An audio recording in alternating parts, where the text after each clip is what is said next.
Hello, this is the Stories Beside channel. I release videos every day for you. Subscribe and click the bell. Betty was still asleep. She had come home late the night before and said something about a friend's birthday party, though no one had asked her where she had been, but for some reason it seemed important to justify herself. Probably she remembered those times when her husband thought she was an ordinary girl who had no money or connections, but they were attracted to each other. Oh, those days are gone.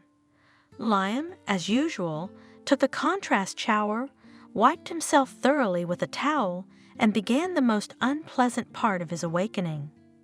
He leaned closer to the mirror, scrutinizing his reflection.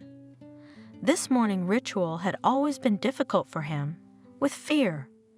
In fact, the tension grew with each passing year. Suddenly you will click the first marks of time on your own attractive face. What then? Good looks are everything, Liam used to say. True, it usually referred to work, because not fresh wrinkled flour is difficult to sell. You have to dodge to make them look freshly cut, but recently he more and more often repeated this simple truth in relation to himself. People are like flowers too. You have to work hard to keep them young and beautiful. Liam looked at himself again and grinned at his mirror double. Not bad, perhaps. He had bought another day against time. Good job, Liam. Way to go. Of course you can't hide your age. 40 is 40, and it's hard to look like a reverent young man, but it's for the best. After all, boys without mustaches are not trusted, neither in work nor in relationships. Even girls, yesterday's schoolgirls proudly declare that they like older men, but right, older, it is in their understanding smarter, more reliable, well, and with money, of course. In general, quite a reasonable choice, a man in his prime. Here he is in the pair itself. All the features of his face have retained clarity without becoming coarse. The contours are in order. The color of his face is fresh. This is, of course, the merit of an excellent beautician, but he himself is also good. Regimen, discipline, and zero indulgence to himself, that's it, the secret of his youth. Does not drink. Forced himself to say goodbye to cigarettes, plus a healthy diet, good sleep, and regular exercise. Sometimes, of course, you want to send all that correctness away. Eat a lot of junk food, drink a beer. You can't. His job is to look good, so healthy lifestyle, beautician, and of course, hairdresser.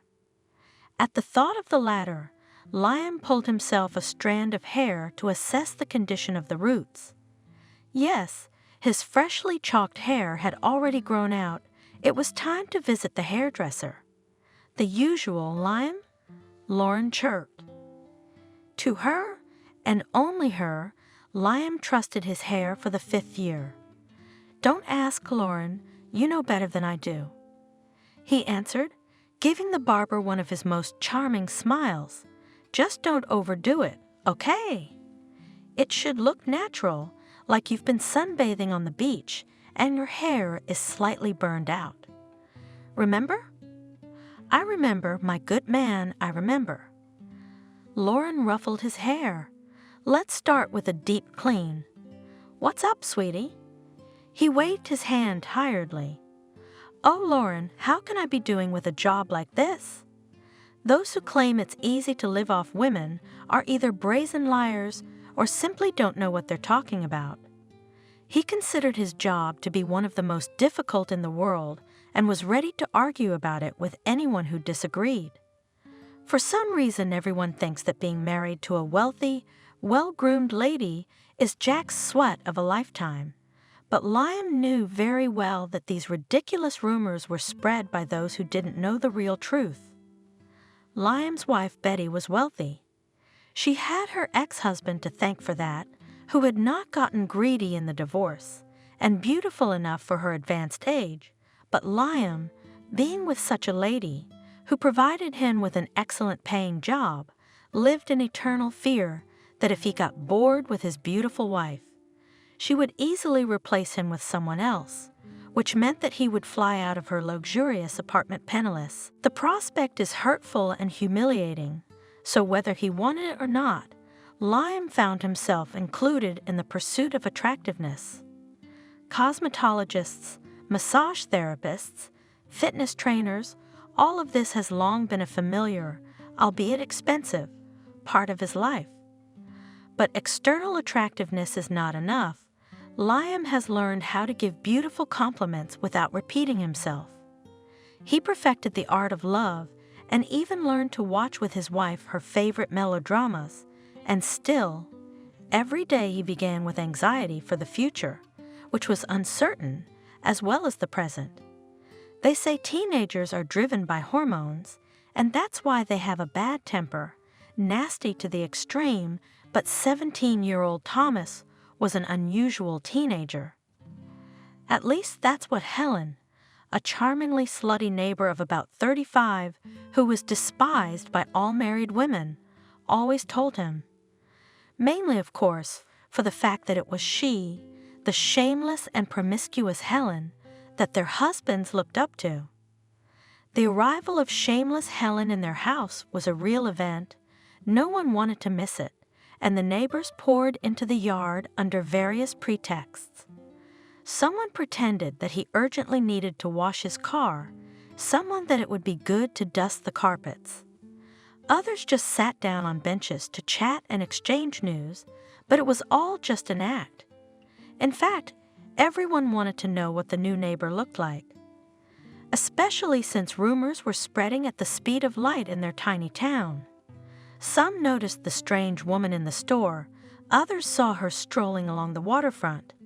So far, everyone knew only one thing: the stranger was young, beautiful, and excitingly lonely. At any rate, everywhere she appeared alone. When it turned out that the empty apartment on the second floor was finally rented out, no one had any doubts about who would move in. Thomas had only seen such a frenzy during the May holidays, when neighbors gathered all over the world, first at dachas for shish kebabs, and then for parades. Then people were just as concentratedly scurrying back and forth on the stairs, wives shouting something to their husbands from the balconies, and husbands crowding around, discussing important matters, how much meat and booze to take to the dacha to be sure to have enough. Thomas never thought that such a pre-holiday fuss could arise in quite, as it seemed to him, prosaic reasons, like the arrival of a new neighbor. But first of all, the furniture was being hauled by some men who didn't look like movers. Their clothes were too neat, and it was clear from their conversations that they were just helping their good acquaintance. Secondly, the new neighbor came in a tiny turquoise-colored car, with some intricate airbrush on the doors, whether paradise was depicted there, or just some tropics, the ocean shore, the setting sun. And thirdly, when this very door with the painted paradise opened, some absolutely alien person, boyishly slender, with long blonde hair, braided in an unusual, slightly disheveled braid, came out of the cabin. The tips of her hair were dyed in a fierce pink color, and the girl, who at first glance seemed to be a girl, waved her hand cheerfully to her new neighbors and shouted cheerfully, "Good morning." Yes, she is about 30 years old, if not more. Thomas's mom gritted her teeth. She stood in the yard, not far from her son, and pretended that she was just out for some fresh air. "How do you know?" Thomas whispered in surprise, "Look at the wrinkles." "Where?" "Under her eyes, you fool. When he smiles, his skin folds up like a crocodile's, and he's got freckles on his nose, you hillbilly."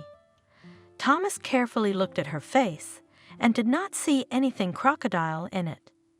If she had wrinkles, no one noticed them, but she smiled really well, openly and very warmly, and even freckles did not spoil this sunny impression. On the contrary, they even strengthened it, because if the stranger had a perfectly porcelain skin, it would be difficult to perceive her as a living woman, not a work of art. And the crocodile took her backpack out of the car, threw it on her shoulder, and walked lightly to the entrance. On her feet, as Thomas noticed, were snow-white sneakers. The men turned to follow her, but quickly came to their senses when they heard their wives hissing in displeasure. The hissing did not subside even after a week since the Apocal event. It was said that there was a brave man who dropped in on the new girl and offered to help her if she needed it. The pretty neighbor politely thanked the brave man and offered him a cup of tea and crumpets, but then some neighbor appeared on the landing. In a minute the wife of the desperate was already here, and the neighbors behind the locked doors listened for a long time to the shrieking and selected swear words. The essence of them, of course, was to censure unscrupulous women who had no husband and could not have one, and therefore offered tea to other people's spouses. They also censured men's malleability and promiscuity, because of which any lousy goat is ready to exchange his faithful and respectable wife for the first girl he sees. The scratch marks on the daredevil's face, as well as the impressive black eye, served as a warning to the others for a long time. The new neighbor did not comment on the situation, which made her even more famous as a brazen seductress. All that was learned, the name of this mysterious person was Helen, and she was apparently unmarried. There were different rumors about her. Someone said that shameless Helen in her youth was a prostitute and from the elite, and by 27 and 30 accumulated a hefty sum, which will allow her to live to old age without needing anything. This version was especially liked by women because it allowed them not to envy the neighbor, but to treat her with some leniency. Others assured that she still had some super-rich patron who gave her a decent monthly allowance. This version was less common, if only because there had never been any super-rich patrons in their town, and if there had been, they would have preferred to send their favorites away from here to avoid being the subject of gossip. But as was usually the case, no one knew for sure. The human hive was buzzing, inventing more and more crazy versions. The degree of hatred was rising, and it seemed to Thomas very strange. After all, Helen behaved very modestly, never once even tried to flirt with other men's husbands. But when going to the store, she always asked her neighbors if they needed anything. When a lonely neighbor, retired Betty, broke her femoral neck and spent almost a month in the hospital, it was shameless Helen who visited her with bags of goodies. And she also took to the veterinary clinic a stray backyard cat that had been seriously mauled by dogs. The cat needed surgery, and Helen paid for it without saying a word, and then took the poor cat to herself. Thomas, then a 16-year-old boy, observing the discontent of neighbors, only marveled. Why were they so unfair to this beautiful and kind woman? Especially women were fierce about it, and after thinking about it, Thomas came to the conclusion that it was all about ordinary human envy. Their house, their neighborhood, although considered one of the most prosperous in the city, but in fact there lived the most ordinary people. Women who were young and had first love got married at the age of 18 or 20. By the time they were 24, they had a couple of kids. At 27, they thought they were already out of circulation. They had tired eyes and early coarsened hands. They were used to thinking first of their children, then of their husbands, and only last of themselves. These women were young and beautiful, bent under the burden of self-denial, discarded in a kind of pagan fanaticism everything that they considered superfluous and too costly: beauty, youth, health. By 30 they had already blurred, changed into tracksuits for a long time, and tied their dull hair, which had lost its luster, into ugly bunches. They were, in general, glorious women. They loved their loved ones and dreamed of a better life for their children. Only one thing nature had not measured them for: a sliver of normal human selfishness. It was completely unnoticed as long as everyone around them was like themselves, but when the shameless Helen appeared in the house with her insultingly contented smile, gentle hands, and groomed hair, the women became offended. It became even more offensive when it turned out that shameless Helen was not 25, but 10 years older. And they did not realize that Helen was beautiful, not in spite of them, but simply because she was used to spending time and money on herself. Helen wore youthful clothes, and the most unpleasant thing was that they suited her. Helen had no children or nephews, and when tired young mothers dragged their sleepy children to kindergarten, Helen walked her French bulldog Curabier on a leash, and Helen never carried poodle bags from supermarkets. And never once did she look glum, resentful, or tired, which was a shame because it turned out that she didn't have to devote herself entirely to others and forget about herself. I hate her, such a slut. Thomas's mother panted, frantically ragging the windows with a rag. Thomas knew that if his mother was cleaning the windows, she was in a bad mood, to say the least. Usually she left this tedious task to her husband or son, and if she did it herself, that was it. His father had a premonition of bad weather and tried to sneak out to the garage early in the morning. Thomas' nature in such an unmistakable flare denied, so that had to watch the mother explosions of resentment and if possible try to dispel them.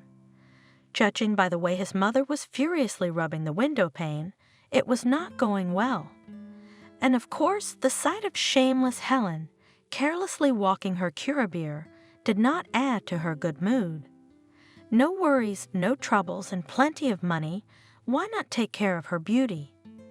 Her clothes are so light, but how can you wear them in our dust? Only if you take them off at home and throw them in the garbage, because the closets are full of new ones.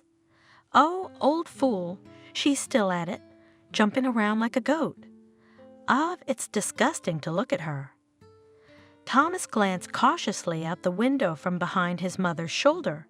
The neighbor was indeed dressed in a tight white t-shirt and pink jeans, rolled up at the ankles. Her sneakers were still the same defiantly white, standing out against the green grass. Thomas liked the tight t-shirt best of all, and it wasn't that the neighbor's shape was so strikingly large, but rather the opposite. The size could have been added, but it was so nice to see the chiseled shoulders, the flexible waist, and the tanned skin in the low neckline. Even from afar, it seemed that Helen gave off a wonderful smell of purity and some young freshness. "Get away from me. What are you looking at?" Her mother noticed Thomas staring at the woman and waved the rag at him. "Get out of here. She's not the one to seduce the children, you wretch. Why do you all hate her so much?" Thomas couldn't take it anymore. "What's she doing wrong? She lives and lives. What does she live on?" Instantly the mother parried.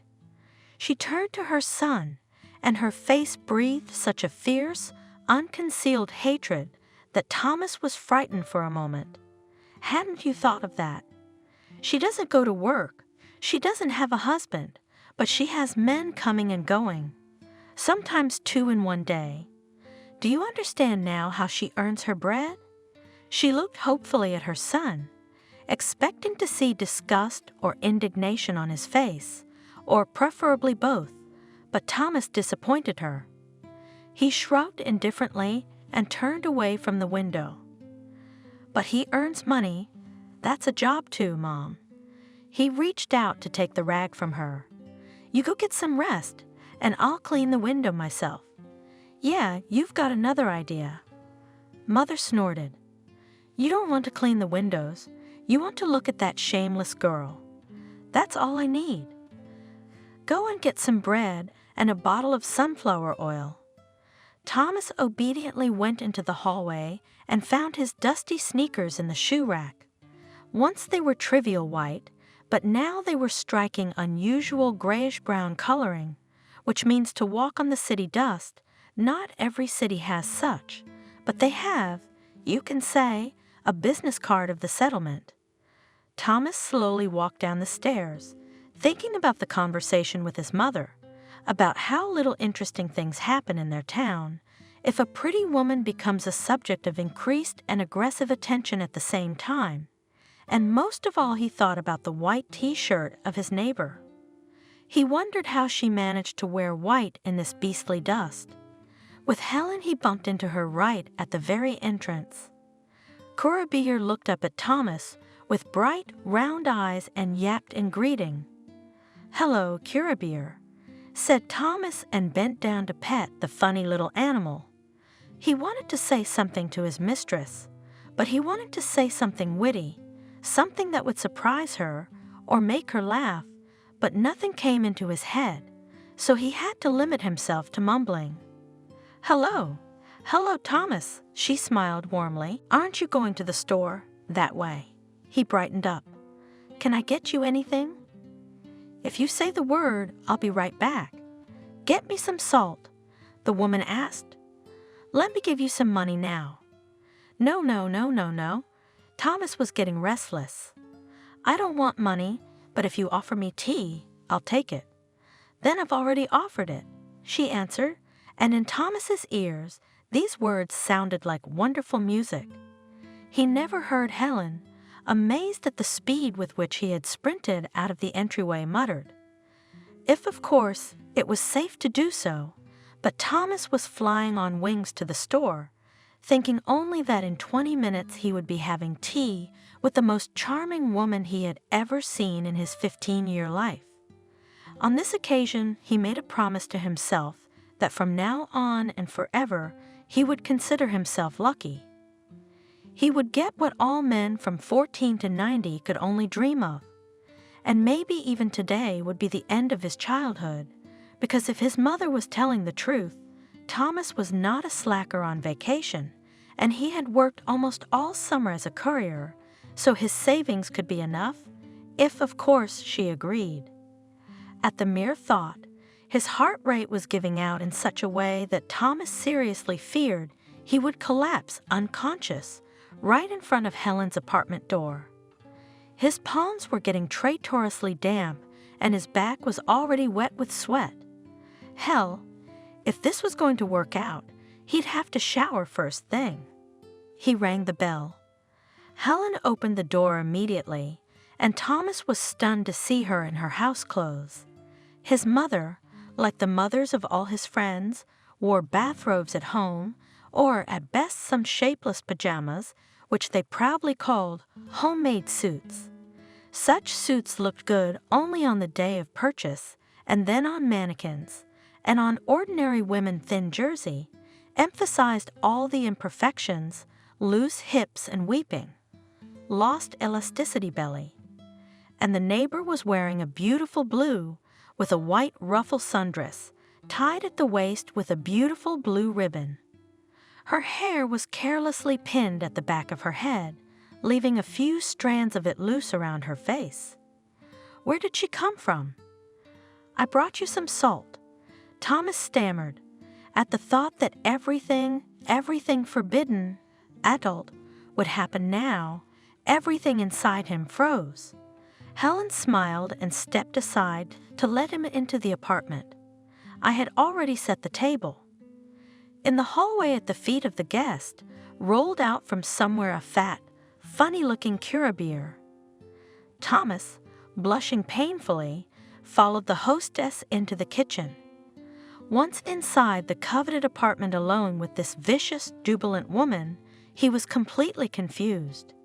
Just a minute ago, it seemed that he should only get here and everything would happen by itself, but now, he wondered, they would have tea, and then what? How does it happen with women like that? Do you have to tell her why you're here? Or maybe she'll figure it out on her own. And how do you negotiate the price? What if it's too high? What if he doesn't have that much? And most importantly, how to make sure Helen didn't guess that she was his first.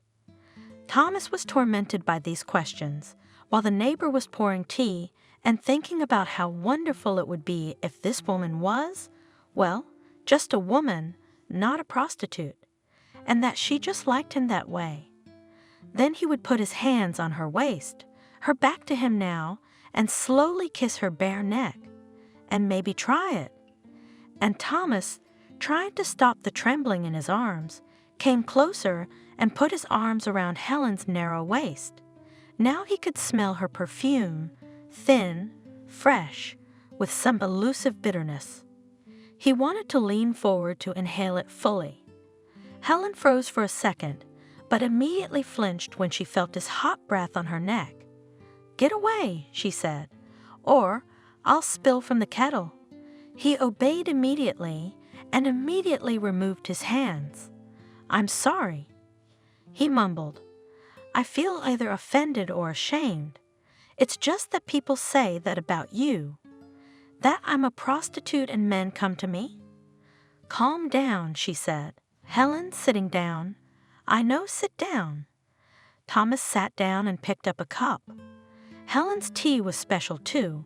It smelled of some strange herbs and familiar lemon, and for some reason a little chocolate candy. "It's not true what they say," he said. "Gossip, they always lie." The woman shrugged. "But men do come to see me," she said without the slightest embarrassment. "Only they have a different interest in me." Thomas looked at her with interest. Slowly his composure returned. "Do you really sell moonshine?" he asked in surprise. Helen laughed. Her teeth were like pearls, large, even, shiny. "No, Thomas," she said. "I'm a dressmaker. I make men's suits.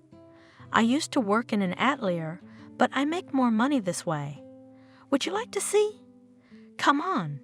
She led him into a room where there were several mannequins. One of them had an orange centimeter tape around his neck, and in the middle of the room was a table covered with patterns. By the window, where there was more light, was a sewing machine.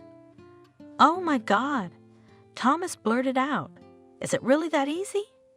Helen took the centimeter and deftly rolled it up. "You see how it is," she said. "They say a hell of a lot of things, but in fact it's very, very simple, boring even. Have you seen the movie with Monica Bellucci, calls Melina herself? It's also about such things, about gossip. Watch it if you want. It's interesting." Thomas left his neighbor's apartment thoughtful and sad, and it was not because the shameless Helen was not a mysterious priestess of love, but an ordinary worker. Just then he thought for the first time in his life about how evil people can be. And due to his young age, he did not realize that their anger is not from the heart, but from exhaustion, hopelessness, and constant spinning in a dull squirrel wheel. From then on, a sort of friendship developed between the 15-year-old boy and the grown woman. Thomas would often drop in for tea with Helen, and they would talk at length. Little by little, Thomas got to know her better, and now this woman's life and her journey became clearer to him. Helen had been born far away from here, in a lazy southern backwater where snow fell a couple of times during the winter and melted the next day. But there were apricot trees, and their sweet fragrance mingled with the bitter smell of wormwood. The stars on summer nights were so low that it seemed that you could reach out your hand and take a sparkle from the sky. Pin it on your dress like a brooch, and you'd be the prettiest girl on the street. "You know, Thomas," said Helen dreamily, "I sometimes think that's why I became a dressmaker. Because of this southern summer sky, I so dreamed of a dress the color of night, and that the star, here, on the shoulder, that even learned to sew because of it." The girl lived with her parents and grandmother, and then at her disposal was a small house with a front garden. Just her grandmother with age became hard to bear the heat, and then her parents decided to move her to the dacha. It was cooler there after all. In order not to leave the old lady alone, they moved there themselves, especially since Helen was not alone after all. Across the street lived her father's cousin, Uncle James and his wife, Aunt Clara, and their countless brood of 17 to 2-year-olds. At first, Helen found it a little scary to spend the night and to live it all alone in an empty house, but little by little she got used to it, and then she liked it. After all, there were many advantages to being free. In time, Helen even began to be proud of the fact that she was now, you could say, quite an adult, even living separately from her parents and not reporting to anyone where she went and what time she would return home. Moreover, there was always somewhere to go. You could go to visit any of the neighbors and sit up late talking. Or, if your soul wanted silence and solitude, you could take a walk along the seashore. And just during one of such walks, Helen met her lion. It was late fall, she recalled, and it was windy, the sky was dark as before a storm, seagulls were scurrying back and forth, shouting at them. And suddenly I saw him sitting on the rocks, long, curly, and thin, as if he hadn't eaten for a month. His eyes were big, you couldn't see from the light. His eyelashes were so long and thick, you could paint pictures of him, and he was a romantic, reading a book, and the wind was ruffling the pages. It's not true what they say, he said.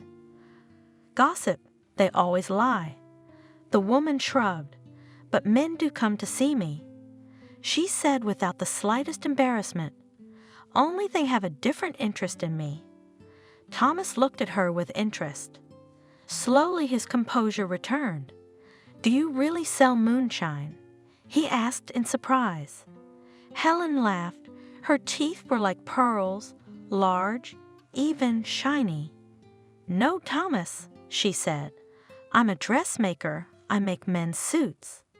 I used to work in an atelier, but I make more money this way. Would you like to see?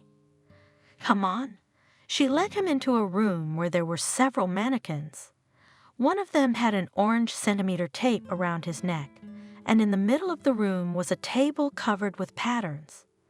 By the window, where there was more light, was a sewing machine.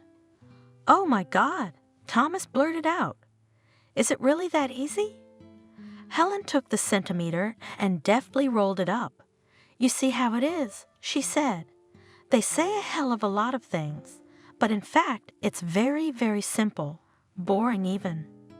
Have you seen the movie with Monica Bellucci, Calls Melina Herself? It's also about such things, about gossip. Watch it if you want. It's interesting. Thomas left his neighbor's apartment thoughtful and sad. And it was not because the shameless Helen was not a mysterious priestess of love, but an ordinary worker. Just then he thought for the first time in his life about how evil people can be. And due to his young age, he did not realize that their anger is not from the heart, but from exhaustion, hopelessness, and constant spinning in a dull squirrel wheel. From then on, a sort of friendship developed between the 15-year-old boy and the grown woman. Thomas would often drop in for tea with Helen, and they would talk at length. Little by little, Thomas got to know her better, and now this woman's life and her journey became clearer to him. Helen had been born far away from here, in a lazy southern backwater where snow fell a couple of times during the winter and melted the next day. But there were apricot trees, and their sweet fragrance mingled with the bitter smell of wormwood. The stars on summer nights were so low that it seemed that you could reach out your hand and take a sparkle from the sky. Pin it on your dress like a brooch, and you'd be the prettiest girl on the street. You know, Thomas, said Helen dreamily. I sometimes think that's why I became a dressmaker. Because of this southern summer sky, I so dreamed of a dress the color of night, and that the star, here, on the shoulder, that even learned to sew because of it. The girl lived with her parents and grandmother, and then at her disposal was a small house with a front garden. Just her grandmother with age became hard to bear the heat, and then her parents decided to move her to the dacha. It was cooler there after all. In order not to leave the old lady alone, they moved there themselves, especially since Helen was not alone after all. Across the street lived her father's cousin, Uncle James and his wife, Aunt Clara, and their countless brood of 17 to 2-year-olds. At first, Helen found it a little scary to spend the night, and to live it all alone in an empty house, but little by little she got used to it, and then she liked it. After all, there were many advantages to being free. In time, Helen even began to be proud of the fact that she was now, you could say, quite an adult, even living separately from her parents and not reporting to anyone where she went and what time she would return home. Moreover, there was always somewhere to go. You could go to visit any of the neighbors and sit up late talking. Or, if your soul wanted silence and solitude, you could take a walk along the seashore. And just during one of such walks, Helen met her lion. It was late fall, she recalled, and it was windy. The sky was dark as before a storm. Seagulls were scurrying back and forth, shouting at them. And suddenly I saw him sitting on the rocks, long, curly and thin, as if he hadn't eaten for a month. His eyes were big. You couldn't see from the light. His eyelashes were so long and thick. You could paint pictures of him, and he was a romantic, reading a book, and the wind was ruffling the pages. I thought he was reading poetry, but he looked at me and smiled. And that's when a 17-year-old girl fell in love for the first time. As always, at that age, without thinking, without calculating, and it seemed forever. I thought it was the end of my freedom as a girl. What kind of freedom is there when you're in love like that? Only to get married. Liam, however, did not share her zeal.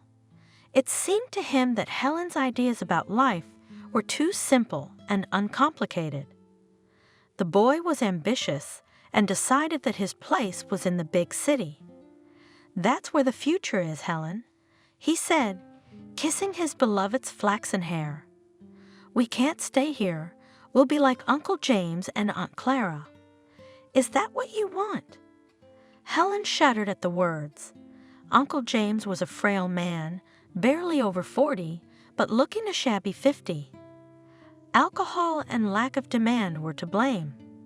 He'd once worked at a horse club, and no one was better at getting along with any horse, even the most stubborn. He taught kids to ride and was paid handsomely for his skills. But then one of the local bosses bought the club and offered Uncle James to teach riding to his fat friends. Uncle James couldn't bring himself to accept.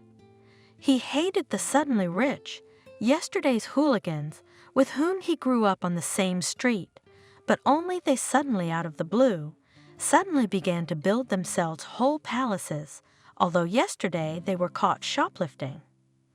So Uncle James was out of work and started drinking. His wife, Aunt Clara, was rumored to have been beautiful once, but it was impossible to see the former beauty in the now immense aunt, with a large and dark wart on her nose. She had once worked in a cafe, but when she realized her husband would no longer find a living, she had taken up baking to order. Aunt Clara always wore huge robes covered in dough and cream stains. Her hands were always covered in flour, and her face was always bright red from the oven being on. The numerous screaming offspring of Uncle James and Aunt Clara, and from morning till night, there was no one to look after the children. In the evenings, Aunt Clara would come out on the threshold of the family home, sit down heavily on the porch, and sit so long. From the absent expression on her face, one could guess that she was simply enjoying these infrequent moments of peace and quiet. Then Uncle James came out, swaying, and gently touched his wife's loose shoulder. "Let's go to bed, Clara." Quietly, he would say, and the woman would rise from the porch and go into the house. Helen's heart clenched with pity for this haggard, tired woman who must have long ago forgotten that she was a woman and her own, unrelated to the family's welfare desires. The words I want had no place in her life. There used to be, of course, but they had been superseded, wiped out to blackness, and then to complete invisibility. There was only one solid thing going around. I must. When Helen tells the story, I went up to her one day and asked, "Aunt Clara, is there anything you need help with? While I'm on vacation, I can make you dough and roll it out thinly, and I'll make you a cream that you'll lick your fingers. Or do you want me to look after the younger kids? We'll go to the sea and swim, and you'll take it easy." And I'm saying all this, I realize I'm talking nonsense. It's not the right thing to do. It's wrong. I don't know how to do it right. And Aunt Clara looked at me as if she didn't immediately understand what I was saying, and then she grinned and said, "It is better to go out while you are young, but don't hurry to get married. You will always have time to go there. But from there." But I was a girl. I didn't listen to her. Helen's favorite boy soon rushed to a huge city and promised that in a year he would come and take her away. Letters from him came often at first, almost every day, then once every couple weeks, then once a month. He still promised that he would take Helen with him, but not as confidently as before. Then the letters had the feeling that Helen was for Liam, no longer the beloved girl he longed for passionately, but something of an obligation. Finally, without waiting for the year to end, Helen herself went to her lover to sort things out. But having arrived, she did not find him at the address indicated on the envelope. To be more precise, no one opened the door for her. The neighbor said that the boy is rarely at home. Helen sat on the steps for almost 24 hours waiting for her beloved. When Liam finally arrived, he was noisily happy to see the girl. "Shall we go home?" he announced. "What about it? You wanted opportunity, didn't you? You didn't want to be like Uncle James and Aunt Clara." The boy brushed it off. "I've realized a lot of things, Helen. I'd rather be like them than here, running around like a stray dog with no one to help you. At home, you walk down the street and everyone knows you. Whoever you go to will put you at the table and feed you well. But here, Helen, no one needs you. And people here are strangers, cold. You look like they're dressed well and don't talk stupidly, but their eyes are empty, like glass. And what did you agree to?" Thomas asked. "I did," Helen sighed.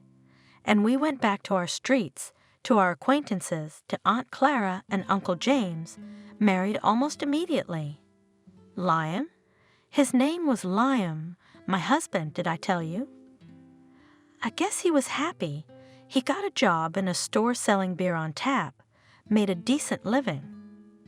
Alcoholics, they'd give their last drink, so I didn't do nothing.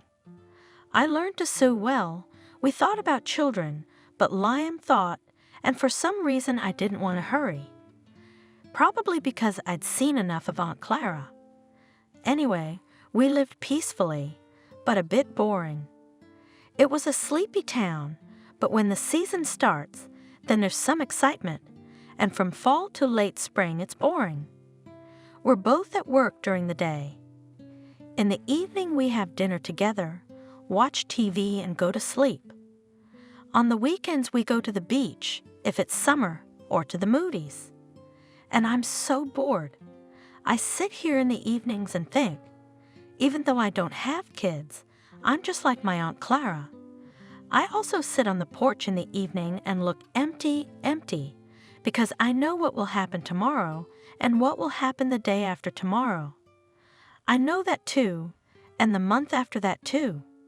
So I realize that it is not in the children she trouble, and not even in the fact that the husband drinks and just routine eats, monotony and routine. I decided that it's time for us to leave here until completely rotten, but my no way, I just start talking, and he is already waving his hands at me. Don't start, I've already tried that. You're talking about boredom, but you've never seen real boredom. Nobody needs you there. You live like an anthill, and nobody cares about you. It's like that. Where I was born, therein came in handy. To make a long story short, but I'm stubborn. I'll be quiet for a week, and then I'll cast my fishing rod again. Sooner or later, and the fish will bite, and the man he is from the same fish in this regard, not so different. Be patient, and do not give up in the face of difficulties. Then sooner or later you will achieve your goal. I do not even remember how many times I have already asked Liam, let's try again. Let's move to a big city, and there are already 2 of us. It would be easier with 2, so I asked, and finally he agreed. We are packing, I remember, and suddenly Aunt Clara, but it never happened. She came to visit. She's looking at our bags, looking at them. I was waiting for her to drop a word, but she kept silent, sitting there drinking tea and watching me shoving the last one into the bags. And then he drank his tea, and then he said, "You're running from the wrong place, Helen, and to the wrong place." So she left without saying anything else, and I didn't think about her words. Why should I? At that time it seemed to me that I knew better where to run to and from. The next day we moved out. Liam's husband seemed to accept, but not cheerful, and I do not care. I think, well, here we are out of the swamp and crawled out. Now we will live. Of course, no one was waiting for us there, but it's kind of okay. I got a job in an atelier. My husband went to a computer hardware store as a consultant. He was even interested. He learned a lot of new things. It's not beer diluted with water. We seem to be living all right. There is no fun, but there is no boredom either. It's a different environment, different people. Yes, while you get to know the city, even that time will pass, and it's just that the people there are quicker, so they all run around, tearing their shoes off on the run. And the main thing is that they always have something to do, and we are used to living in such a relaxed way. Well, all in all, it wasn't bad. I, however, began to realize that my husband is not the same passion, and we with him spread out, or something, in different directions. Even in a simple thing, before under one blanket slept under one blanket, and it was good for us. But here we wrap each in his own, as you know, caterpillars, silkworms, and each in his cocoon sits. I even began to think that maybe it's really time for us to have a baby. We'll have such a common care. It also brings us closer, but I thought about it too long. I had to think faster, because the word of my spouse in this life, there are already quite other interests, not related to me. Rumors began to reach me, because my atelier was right in front of his store, and there on the first floor was a cafe, snack bar. Girls from the atelier ran there for snacks. They told me an amazing story that my virtuous husband had found someone. The girl, and he said, well, quite young, maybe 18 years old, and I was already 30. So it was a shame, wasn't it? Well, she was pretty, like a doll. I saw her. Her face was narrow, but her eyes were half her face and blue. It's creepy. It's such a pure color. Her lips are a bow. Her hair is red with gold, and it's long all the way down to her waist, shorter and curly. She's so beautiful. How could I compare to her? Thomas, admiring Helen, thought that she was in vain. He himself had never seen a woman who seemed more beautiful to him, but the neighbor continued. Liam, he went crazy about her. He would come home and look at me, but he couldn't see me. I try to say something to him, but he doesn't hear. Then he wakes up somehow, remembers that I'm here, looks at me and asks me in a surprised way, "Hey, did you say something?" Well, I tolerated it. Then once I went to my husband in the store, and there it means it. Well, she in general. She saw me, of course they were scared, but I'm a grown man. Why should I fight with a little girl? She had nothing to be scared of. Lime immediately picked himself up, thought, probably, that there would be a scandal now, but I took the girl aside and calmly told her, "Why don't you like yourself so much, little one? After all, you're so beautiful young, but with someone else's husband, is there no single guy for you in such a big city? Or do you think that Lime is walking away from me and you won't? And what about her?" Thomas asked. Helen smiled. "What about her?" she cried, of course, up to her swollen nose. Maybe she was ashamed, or maybe she was angry with him and me. I took her to that cafe on the first floor, got her a coffee and a cake. Well, I felt sorry for the girl. She made a mistake, so why blame her now? Who doesn't when they're young? So she calmed down, stopped sobbing, and then she told me. She said that Liam loves her, but it's understandable, and that he loves her too, and it's also understandable. But the next part was interesting. He said he wanted to leave, but he couldn't decide to leave me, because I didn't work and had never worked, and I didn't work because I was sick through and through, and he supported me. And then this miracle with a swollen nose says to me, "You're going to die soon anyway, so let him be happy." Liam told her in her ears that his sick wife had no more than a year to live, and then they would get married. So she came home, sat down and sat there. I don't know what to do. I was thinking about my home, and I was thinking about the fact that the apricots were probably ripe and sweet as honey. About how Aunt Clara can bake such baklava, I've never tasted better in my life. But the recipe, I was such a fool, I never asked her. For some reason I remembered Aunt Clara, the very same Aunt Clara. So I wanted to talk to her, at least to hear her voice. I don't know how I found her phone, so I called her. Aunt Clara recognized me at once and started asking me where I lived and how I was doing. But then, of course, I began to describe to her, and what a beautiful city it is here, and what a view I have from the window to die for, and that my husband and I live well, and there is plenty of work and a lot of money paid for it. In general, I lied, Thomas, long and inspired, and during all this time Aunt Clara did not interrupt me once, and then waited until I closed my mouth for a minute. And then she went off without any preamble. "Now tell me the truth." Well, I had to tell the truth about my husband's Liam, about his beautiful mistress, and about what he told her about me, and I'm crying. I don't understand why I'm crying. It was not that I was offended that my husband had strayed, but the fact that I had been trying for my family for so many years, I had settled down somehow, and then a girl appeared, and I was to be thrown into the garbage. Like garbage? Aunt Clara says to me, "Do you remember I warned you? Don't be in a hurry, you're getting married. So you didn't listen to me and married the first one who looked at you. Come on, don't mention it now. If you love your husband, then don't care. He'll have a good time there, and then he'll come back to you. But I'm telling you right away, then he'll go off again, that's for sure. If you don't love him, pack your bags. You don't need him."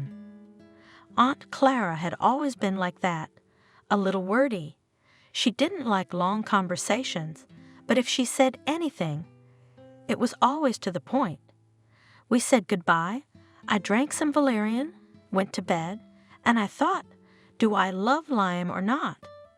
It turned out that it was unclear whether I loved him or not, but where could I put my habit? I definitely had a habit for him, a strong one, when it seemed that no, I was addicted to him.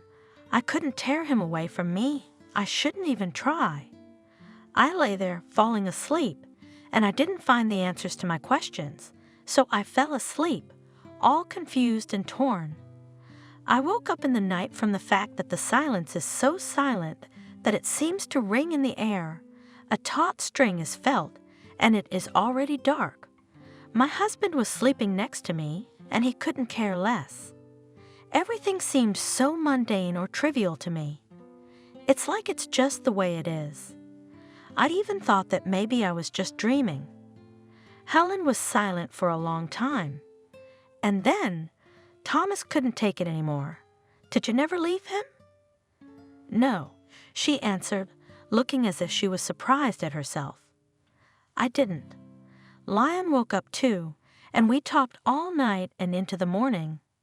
He apologized, told me more precisely, even swore that he had no true feelings for that girl, that it was just a joke, and that it would never happen again.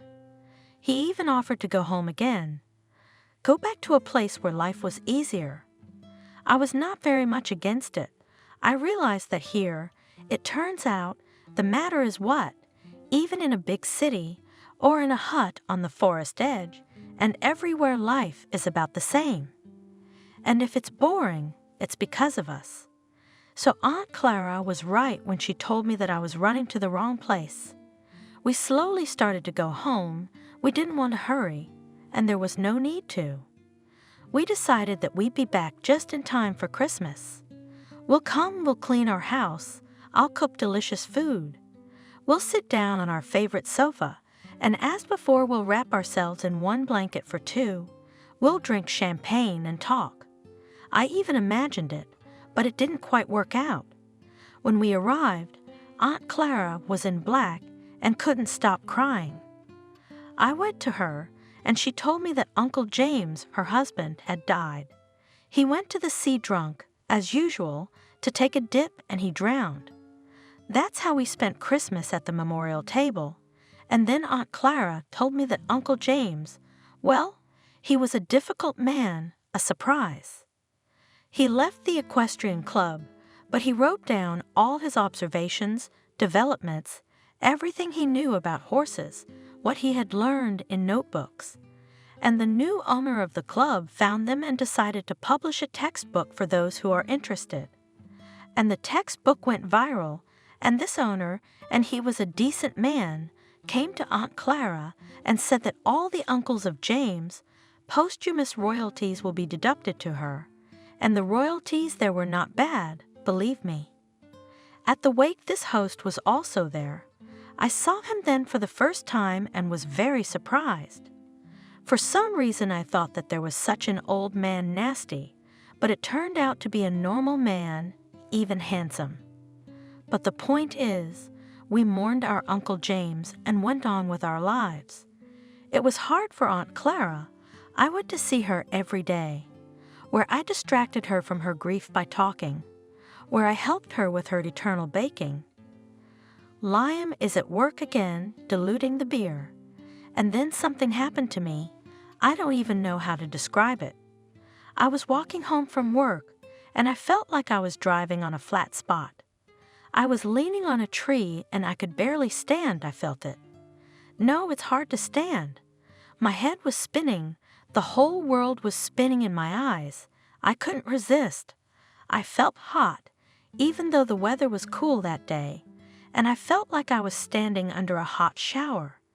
Then I sat right on the curb and tried to breathe deeply. Sitting was also difficult. I wanted to lie down, but I knew that if I lay down, I would pass out, but I was lucky. I saw a neighbor walking by, and he came running up to me, so scared. "Helen, are you ill? You look pale. Maybe an ambulance?" And I just shook my hand and pointed at my house. "Help me to get home." He took me all the way to the door. I kind of sat up. I got away. I went to the bathroom. At least I thought I'd rinse my face with cold water. It would be fresher somehow. And while I was walking, I remembered that I always had pregnancy tests, just in case. I thought I'd check it out, but it wouldn't hurt. I did everything that is required, put this stuff away so as not to be nervous, and I'm sitting on the edge of the bathtub, nervous. In front of myself, pretending I don't care. I pretend to wash my face, brush my teeth, comb my hair, and then it's time to look at the test. And of course, and there it is, 2 stripes, fat, clear rose. Rejoice, like Helen, you're a mom now, but I still can't understand. Not even to rejoice, but just to realize. Mom, I am now. What is it? What do I do now? Life will change, it's clear, but how it will change, and I need to tell my husband, after all, in general, I come out of the bathroom, the test in my hands, I hear Liam is already at home, on the phone with someone. Well and good, I think I'll make my husband happy. I sneak up on tiptoe in the room, so as not to make noise, and I can't think whether to tell him at once or just to show him the test. And suddenly I hear him, my husband, the same one who swore and swore his fidelity to me, saying to someone, "Why are you crying, kitten?" I had to go back, but you know I have a wife. The local climate suits her well, the doctors say so. But who am I to argue with doctors? They're not stupid, they know what they recommend. So we moved back, and then she wanted to come back here herself. She wanted to be buried in her homeland. It won't be long now. They've already found a place in the cemetery. And as soon as we bury her, we'll get married. And the main thing is that I'll get her house, and the summer house too. If you want to move here, you'll have everything ready. No, we'll sell everything here. Go to your place, buy an apartment and live. That's how it is. They're dividing my inheritance, and I was just about to congratulate my husband on becoming a father soon. I approached him from behind, and quietly said, "You can't wait, you bastard. And your woman won't wait for you, so pack your things and don't let me see you again." Liam jumped at my words. He's standing there with eyes like round, evil eyes. "You've got it all wrong. I'll explain everything. It's not true at all. You've heard it all." I didn't say that, and my eyes are running around, looking for something to grab onto. So he's standing there, shaking, afraid, and I'm laughing. Funny and light and easy, as if a huge stone had been lifted from my soul. I was even grateful to him for the setup. He finally took a breath, looked me in the eye, and smiled ingratiatingly, like a cat, which caresses, and he was thinking how to steal meat from the table. "Well, Helen, why did you forget all the good things at once? Have you fallen out of love with me?" That's when I realized I don't love him anymore. I don't love him anymore, and I felt so good. I'm standing there laughing, and I'm thinking, how happy I really am. I have a good job. I've got a place to live. I've got a child on the way. I've got rid of a scoundrel of a man. How bad is that? Anyway, I look at him silently, but inside I'm happy. And he suddenly says to me, "You've drunk my blood enough, and now you want to leave me without it? No way. If you want to go, go, but I'll stay here." I laughed again, and he ran out into the yard. I thought he was gone, but no, I was wrong.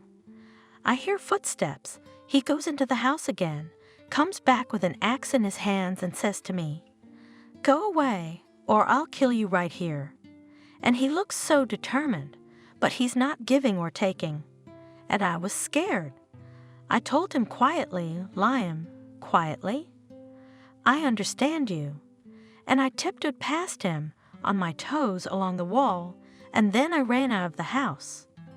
Right across the street, I ran to Aunt Clara. She was about to go to sleep, but when she saw me, she fell asleep. She didn't make any noise, though. She's not that kind of person. She wrapped her shawl around me and said, "My pie is still hot." She brought me to the kitchen, gave me tea, and I told her everything, and about the pregnancy, and how I overheard the conversation, and about Lion with an axe. I've never been so scared in my life as I was then, and it seems to realize that he has no rights to this house, that it is necessary to go to the police. But I'm afraid, I think, well, they will kick him out of my house, and what then? Stay locked up and keep my nose to the street. Maybe he'll find me somewhere with an axe, and then you won't be able to find the end of it. You'd have to prove it was him." Aunt Clara listened to me, and then she said, "All right, you'll stay with me for a while. Now go to bed, and then we'll see what to do." So I did. In the morning I woke up, and it was so strange. My whole life had turned upside down, and the morning came as if nothing had happened. The sun is shining in the sky, the birds are chirping. I got up and my head was empty. I can't live at Aunt Clara's forever, so should I go to my parents? But then I realized that I can't go to them, I can't scare them with my problems, and I can't stay here forever either. I decided to live like this for a couple of days, and then I'll figure out what to do and how to do it. And so the day passes, and in the evening I was surprised directly. Well, not a day without surprises. I didn't have time to recover from one shock, new miracles. I'm in the kitchen, Aunt Clara roll out the dough, and suddenly I see through the window, as a car to my house, and a girl comes out of it. She has her back to me. I cannot see her face, but the fact that I can see it is enough for a conclusion. She was a tall girl, red-haired, the same girl Liam was dating at the time, and Liam came out of the house all dressed up to meet the lady.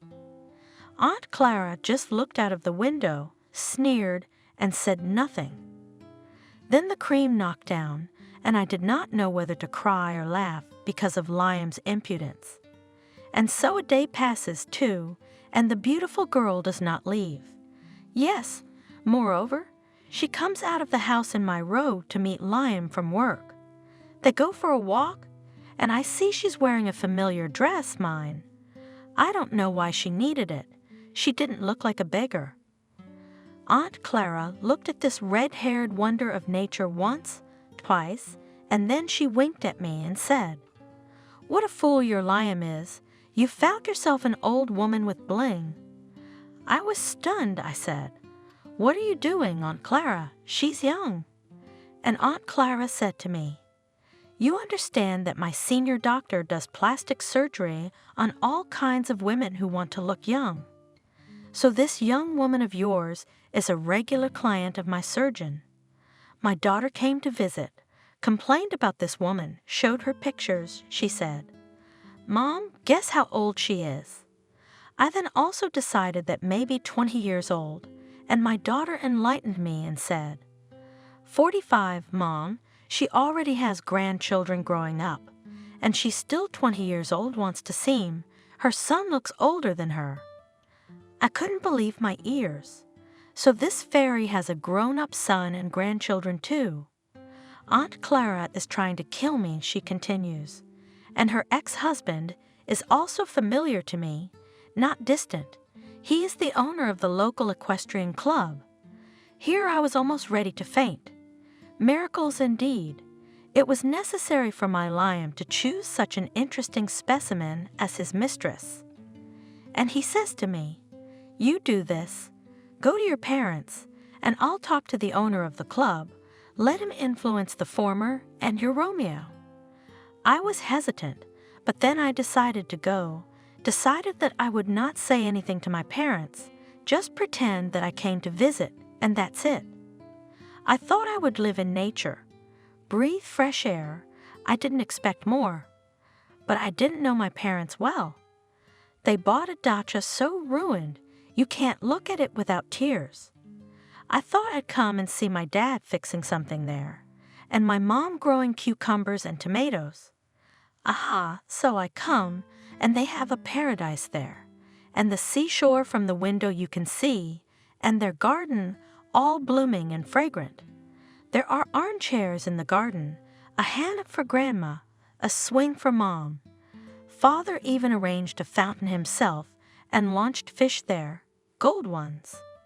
Grandma, then in the hammock swinging, reading books, then stands up and goes to feed the fish. But that's not all.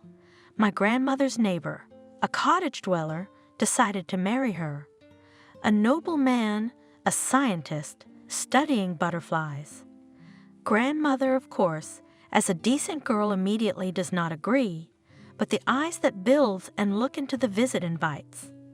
I laughed and laughed at them, and I was amused. They are so nice, touching, cute. After all, grown-up people and even not young already, but so much trepidation, as if, well, here is the first love they have. A gentleman used to come to my grandmother's house in the evenings, and he took care of her like that. That today's men would learn from him. Then a basket of apples to bring her, then peaches, then bring honey tasty something, and a bouquet, of course. And not store flowers, half dead ones, but real field flowers. If you take them in your hands, you'll be dizzy. They're so fragrant. Every day he collected flowers for his beloved, and his grandmother set a table in the garden, a teapot, beautiful cups from the service, jam, dried goods, buns, beauty. They sit in the garden late at night, talking about art, about painting. Our elderly young man reads poems to his grandmother, then they walk along the alleys or go to the sea. He holds her hand gently, and the grandmother in a wide-brimmed hat, barefoot along the shore.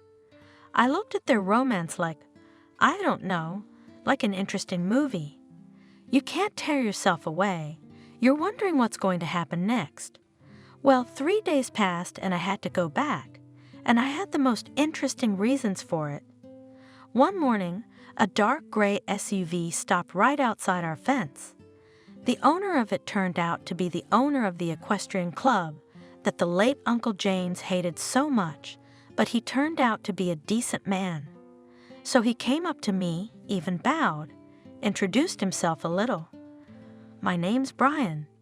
He's all dressed in a suit and tie, and I'm just like people at the dacha, dressed in what I can't afford, with no makeup on. Even my hands are smeared with berry juice. I was picking for jam, but it was as if he didn't notice anything, and I was treated as if we had met him at some reception. He says to me, "You, Helen, can go back to your home and live there in peace without fear.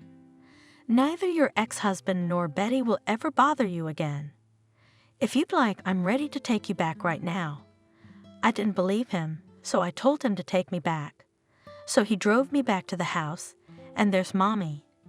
Not just no ex, there is also all the minor repairs made, plate-bins on the windows painted, in the kitchen a new stove stands, and a small room under the nursery is remade, a crib, toys. So I thought, Aunt Clara, what kind of connections do you have? And Brian takes my hand and says quietly, I want to apologize for my ex-wife Betty. We separated a long time ago, and she probably got tired of being alone, so she started looking for a life partner. Don't be angry with her if it's in your power to do so, especially since, as I understand it, you and Liam have already broken up. I nodded, and I waited to see what would happen next. I sensed that he hadn't said everything yet, and I guessed. He thought for a while, and then he said, "Can I invite you to dinner tonight? I think we might have some common topics of conversation. I heard that my father is taking care of your grandmother." Helen shook her head and pulled herself up. "Have I bored you, Thomas?" she asked. "I've had you talking. What happened next?" Thomas asked impatiently. The story had drawn him in, and he was eager to know how it ended. And then it was very simple. The woman smiled. Brian and I were soon married, and I gave birth to 2 first-class boys at the proper time. My grandmother agreed to marry my beau after much beating from her beau, and Aunt Clara became a successful businesswoman.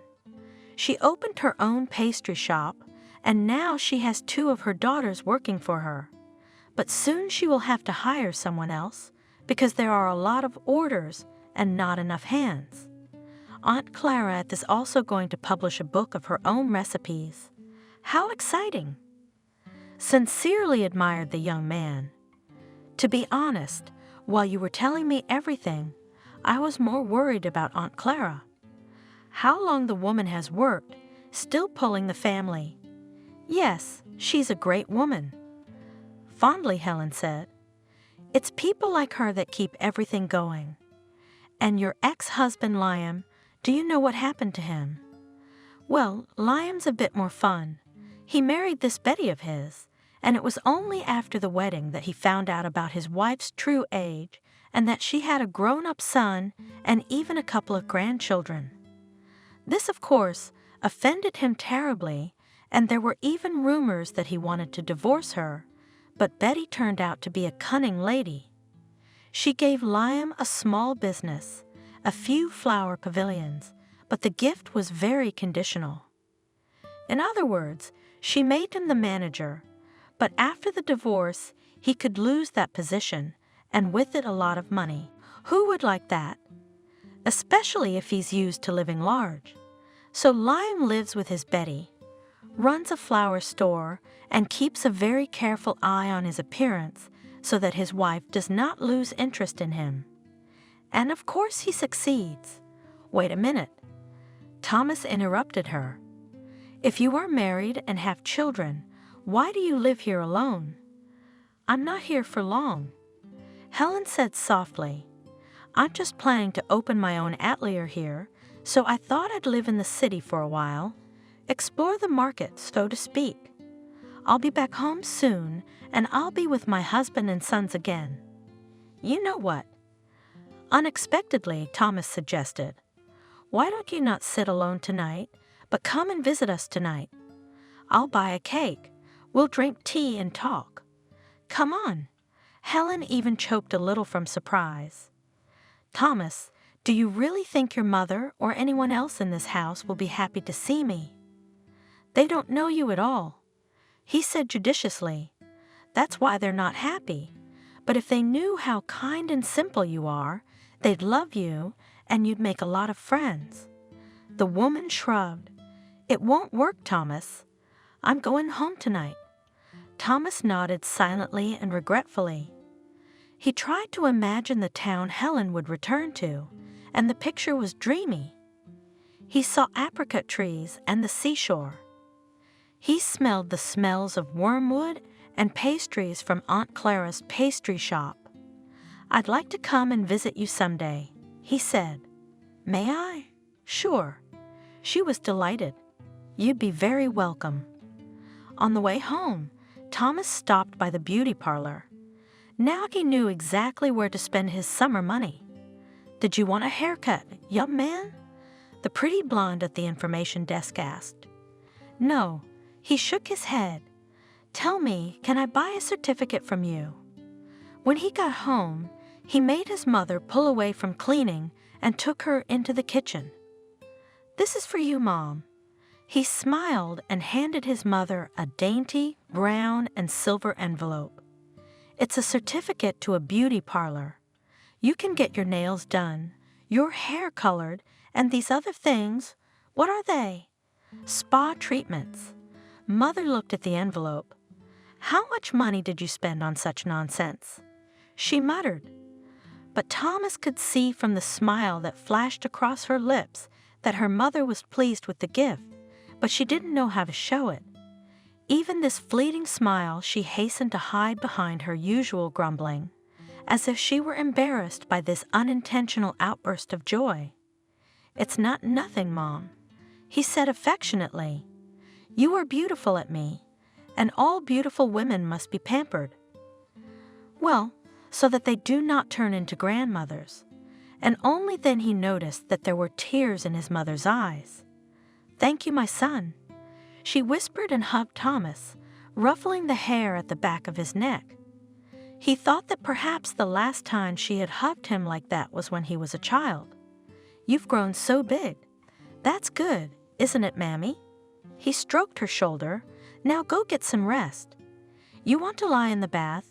You want to read a book? I'll take care of the cleaning myself.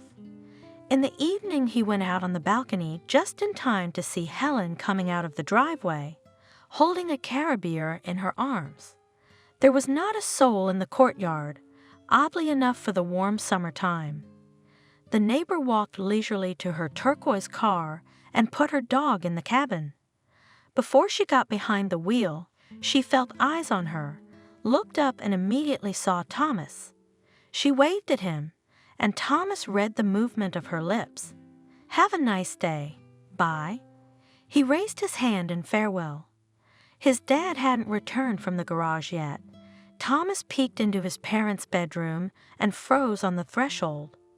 His mother was sitting on the bed with a jewelry box in her lap, going through her rings, trying on one or the other and humming softly. As Liam exited another of his controlled pavilions, he noted with amazement that it was beginning to get dark outside. Strange how. You don't get used to the fact that it gets dark late in the summer, and it's already autumn. You could go crazy. Liam looked tiredly at his watch.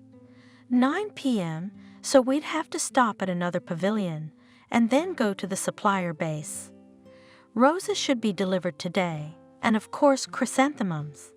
They're the most popular item. They're the first to be grabbed, and it's a hell of a delivery. It turns out, then deliver the goods to the points, and before midnight, he will not get today. While he's delivering, while the girls take the goods and report back to him.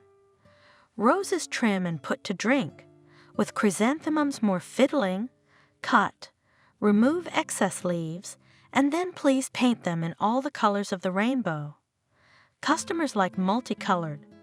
Florists really are ready from the monotony of wool towel, and they can be understood. Girls are creative. They free self-expression. They want to create unusual floral compositions, and most often they are asked, "Over there those red roses, girl, pieces of 7 and wrap in cellophane." "Don't cry, my good ones." He comforted the florists. "I understand, you understand beauty, you want to create it, but always ask yourself, and who will buy such beauty?" People are conservative creatures. They like the classics, proven virgins. It can't be helped. Creativity is either free or commercial. It's boring to play the same thing day after day. The girls sighed, but deep down they couldn't help but agree with the manager. Yes, boring of course, but what can you do? That's life. In any job, there's a place for routine, and you can't get away from it. However, Liam sometimes managed to amuse the girls. However, he did it in his own way, most often inviting them to cafes and entertaining them with jokes. For this his subordinates loved him and did not refuse to work overtime if he asked them to do so. Moreover, he himself worked late, which was mistaken for diligence. In fact, he just wasn't drawn to go home. Betty was already 50, and although she still managed to hide her age with the efforts of surgeons and cosmetologists, but her mood was the most gloomy, she more and more often held on the mirror reflection, gloomy look. Perhaps if there were a single person who cared about her, he would explain to Betty that it was this sullenness in her once childishly open gaze, those mournfully compressed lips that made her look older. If only she could remember again what it was like to smile with good cheer, she would instantly shed a dozen years. However, the beautician, a kind soul, decided to help her upset client in her own way. "Betty, don't worry, you look great." "Yeah," Betty said. "Great for an old lady." "You're wrong," the girl replied calmly. "Nowadays, 50 isn't old, but if you're so worried, I am." With a sigh, Betty admitted, "It's a shame that no elixir of eternal youth has ever been invented." "Well, eternal or not eternal, there is a secret." "True, it's not a secret at all, but not everyone uses it. You'll fall in love. You know." With doubt in her voice, Betty stretched out. It didn't seem like a good idea to get a young husband now. 5 years ago, she'd been foolish enough to get involved with one, and what had happened? Annoyance and fatigue, let alone a young lover. That beautician's a fool, after all. No, listen to me. Slyly smiled at the girl. First, a man in love himself becomes more beautiful. This is how our hormone works.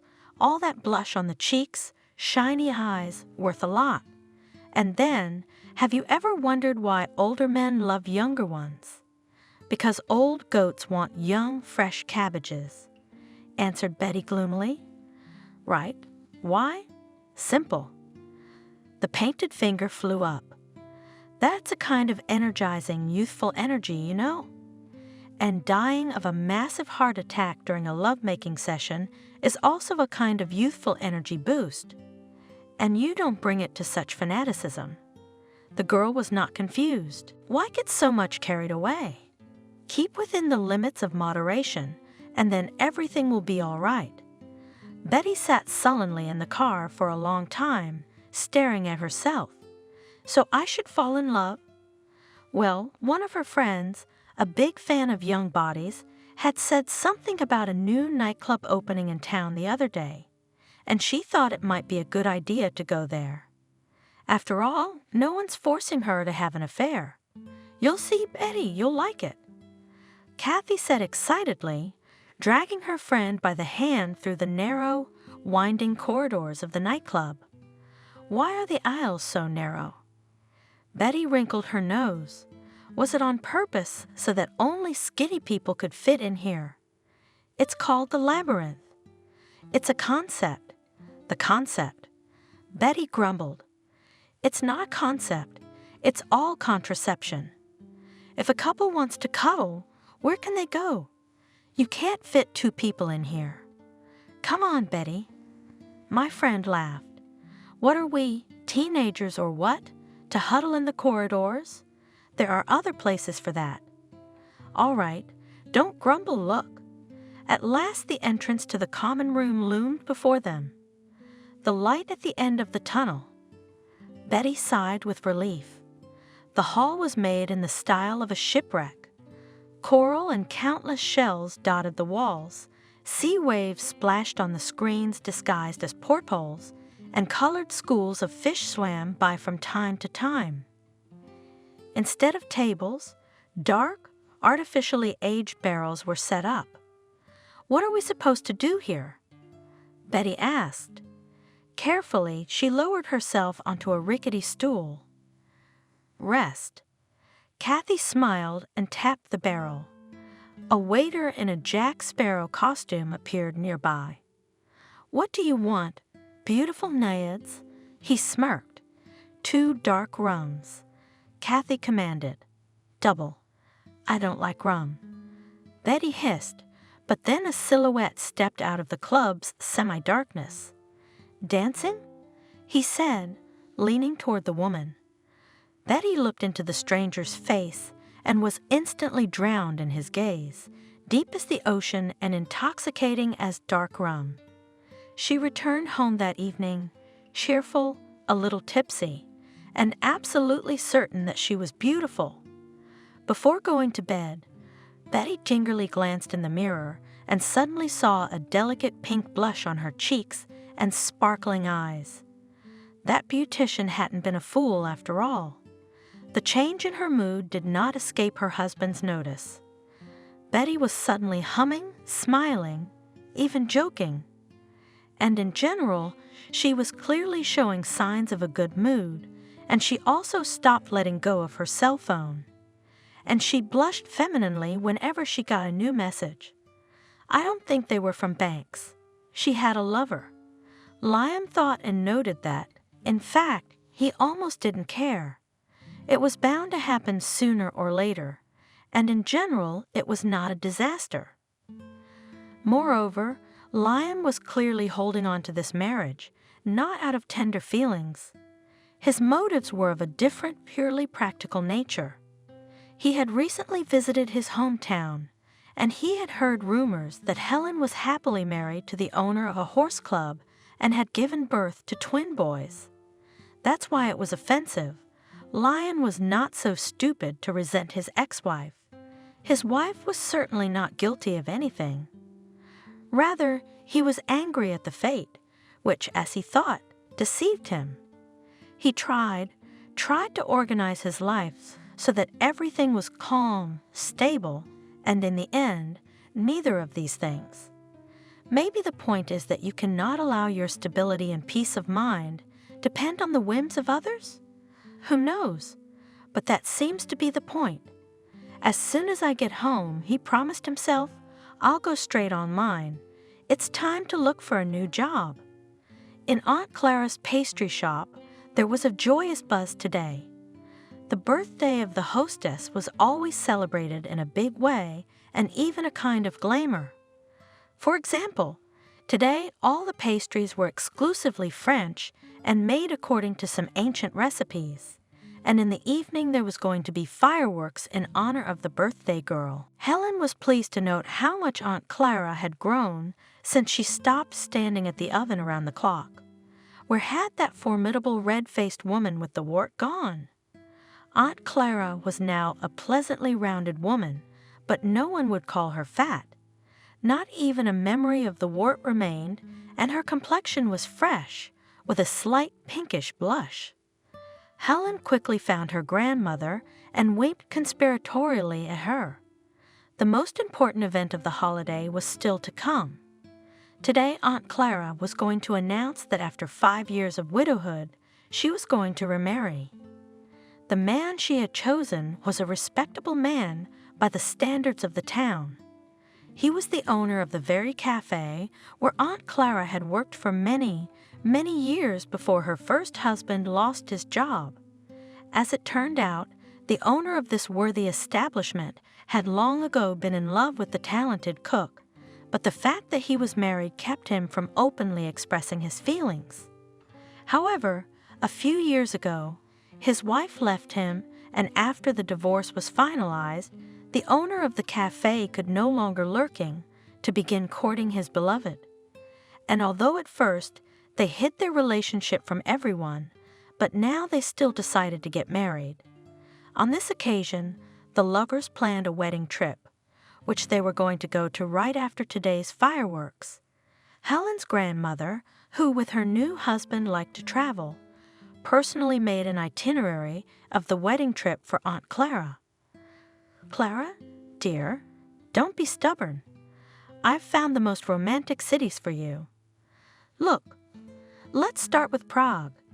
There you'll walk through pastry shops, taste all the impossible deliciousness, and you'll get recipes for your business. Then move to Vienna. Think music, waltzes, fairy tales.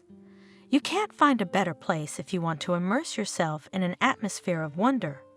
And then, of course, to Paris, the city of love and debauchery. Don't laugh, darling. You'll need both in marriage. That's enough, Lisa. Aunt Clara Plunkett fears not to hear this outrageous chatter. But Helen knew her grandmother. If she wants to say something, it will be impossible to stop her. Clara, do not show off. I know what I'm saying. And after Paris, Venice. Here you'll find all the romance you want. Canals at night, gondolas, pigeons, and all sorts of stories about Casanova, who, thank God, lived in a different time. After that, you can go home and get to work. Helen looked at the night sky. Very soon fireworks sparks like magic flowers would blossom in it. And most importantly, another happy fate would be formed today. Why just one? 2. Aunt Clara and her lucky fiancé and her children and grandchildren would surely be happy too. They all loved Aunt Clara, their precious, wise mother and grandmother, and of course wished her happiness. Happiness is every man's dream, something for which he overcomes difficulties day after day, for which he works and finds the strength to move on, even when it seems that there is no strength even for one step, and it comes to us in different ways. Aunt Clara deserved her happiness, and it came to her grandmother by itself, and to her, Helen. She thought about it and realized that she didn't know the answer to that question. Is it necessary to know it? The main thing is that all is well with her. subscribe, and click the bell. Andrew walked out of the registry office and breathed in the fresh air. That's it, he's free now. Only did he need this freedom. The man slowly raised his head and looked up at that piece of sky, which hung between high-rise buildings with a blue spot. Yes, there is freedom in the sky, and here there are cars, houses, hustle and bustle. Hurrying, running somewhere. Always chasing your bird of fortune. So he was always running, and didn't notice how his life was gone. The most important thing was love. And was it? Now he didn't even know. No, and now he was not free, but lonely. He and Emily had met at some party. He's an aspiring businessman. She's an aspiring actress. A spark immediately ran between them, and 6 months later, they had a wedding in one of the best restaurants in the city. Andrew may have wanted to make it simple, but could he tell his beloved about it? After all, Emily waited for a fairy tale, and she got it. And then family life began. Of course, Andrew had envisioned it a little differently, that his wife would be waiting at home with dinner on the table and all that. But it turned out differently. Emily was at the theater till night on weekends with her bohemian crowd. No hot dinner, no warm bed. To all my husband's reproaches, I said one thing. I have to find a producer. There's no other way in our profession. You cannot pay me the main role. They had some fights and scandals. But Andrew loved his spoiled girl too much, so he continued to tolerate. And also in the soul played glorious notes when he appeared at receptions with a beautiful wife. All the guests' jaws dropped. That's what his wife was like. A few years passed.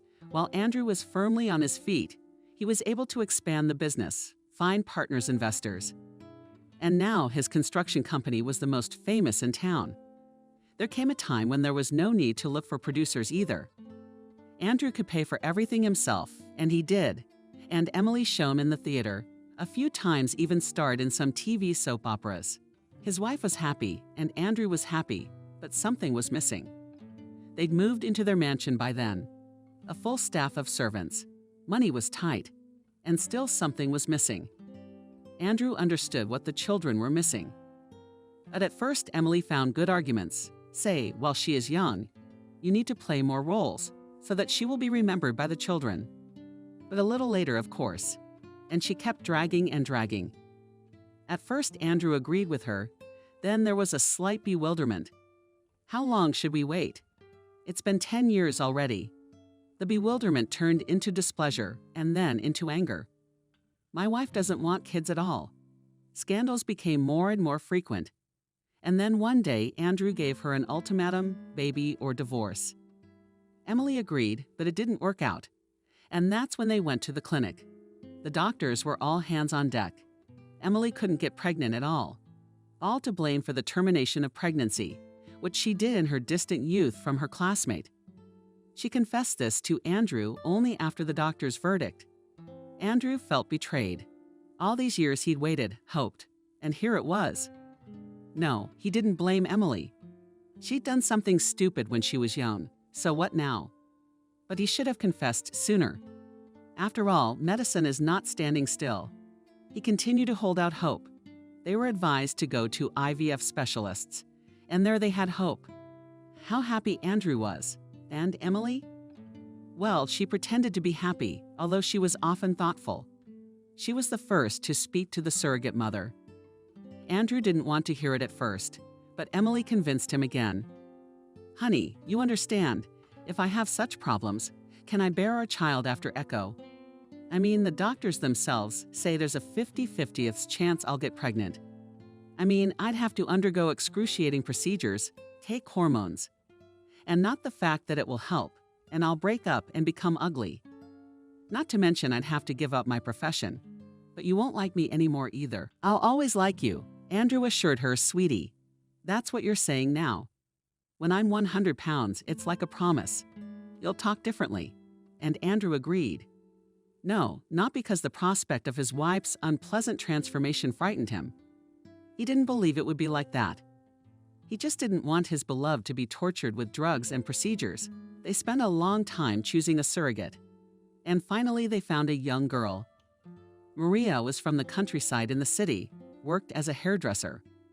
She had a daughter, whom she gave birth to from a classmate 6 months after graduation. They wanted to get married, but didn't have time. He left to serve. She promised to wait for him.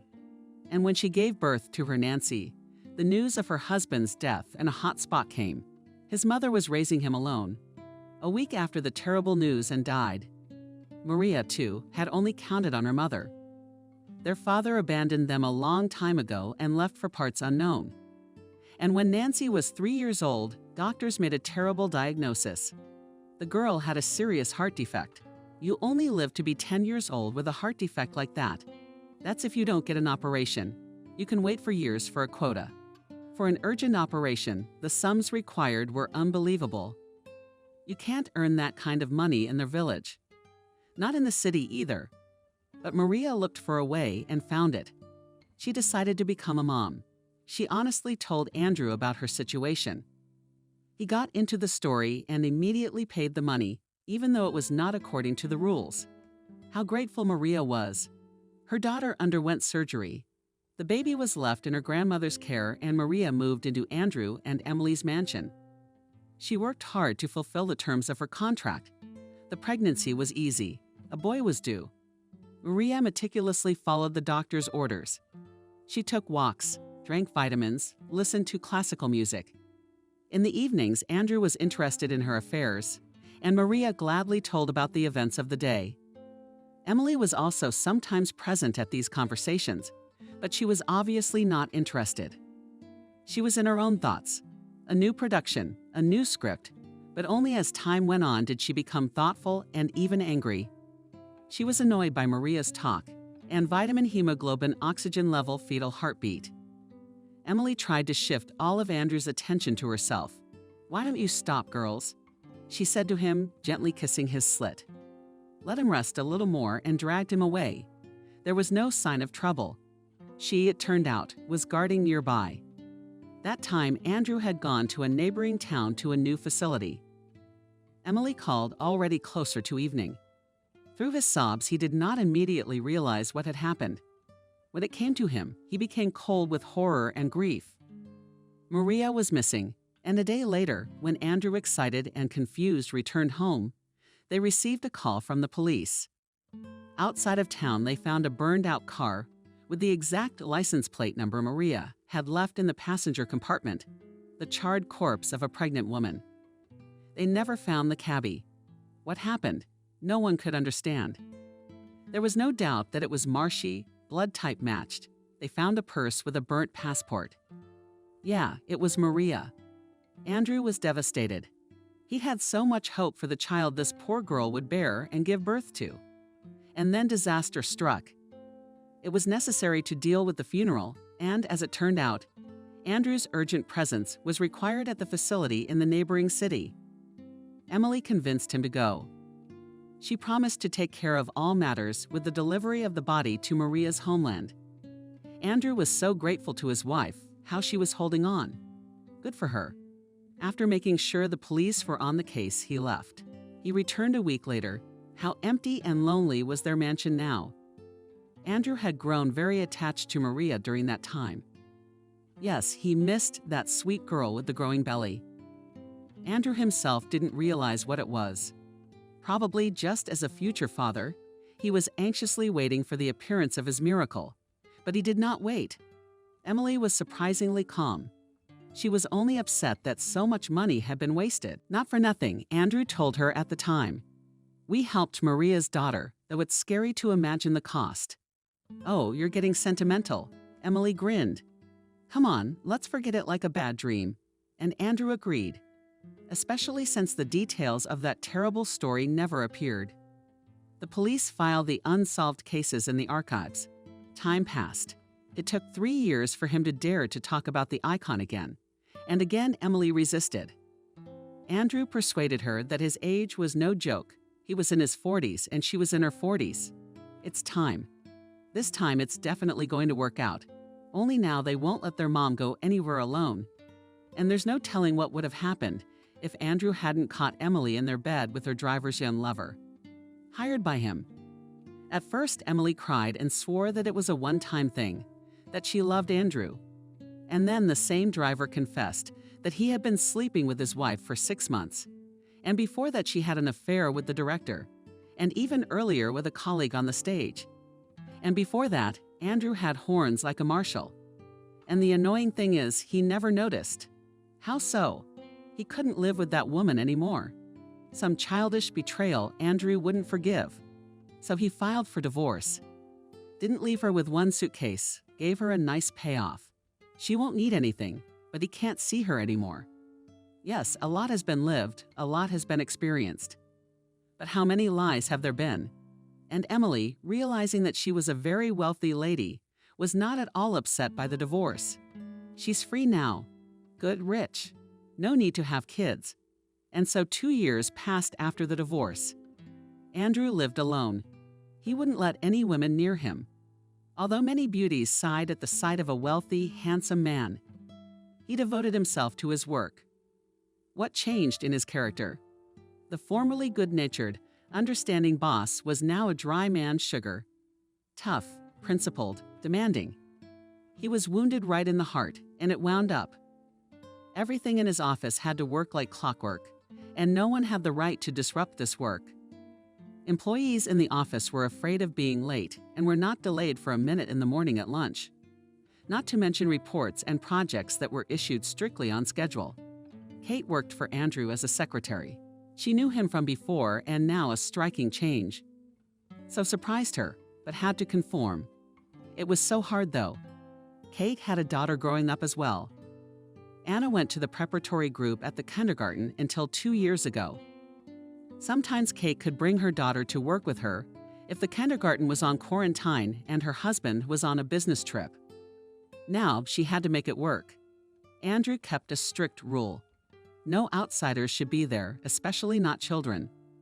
The last proviso concerned Kate. He paid enough money, so to break this rule was the height of insanity. That day, everything went wrong. Andrew's reception desk received a call from the watch, asking Kate to come down. She saw a young woman and a little boy about 5 years old. The woman was so thin that Kate involuntarily thought, "Is she sick?" "Excuse me," said the stranger timidly. "You're White Andrew's secretary." "Yes." Kate nodded and stared at the woman. "Please take the boy to him." The woman's voice trembled. She held out at the runaway and immediately clutched the child convulsively to her. Then, squeezing his hands lightly, pushed him. "Kate, this is his son." Kate's eyebrows stopped somewhere in the middle of her forehead. "But it's his son." The stranger interrupted her and held out an envelope. "Give it to him. He'll read it and understand."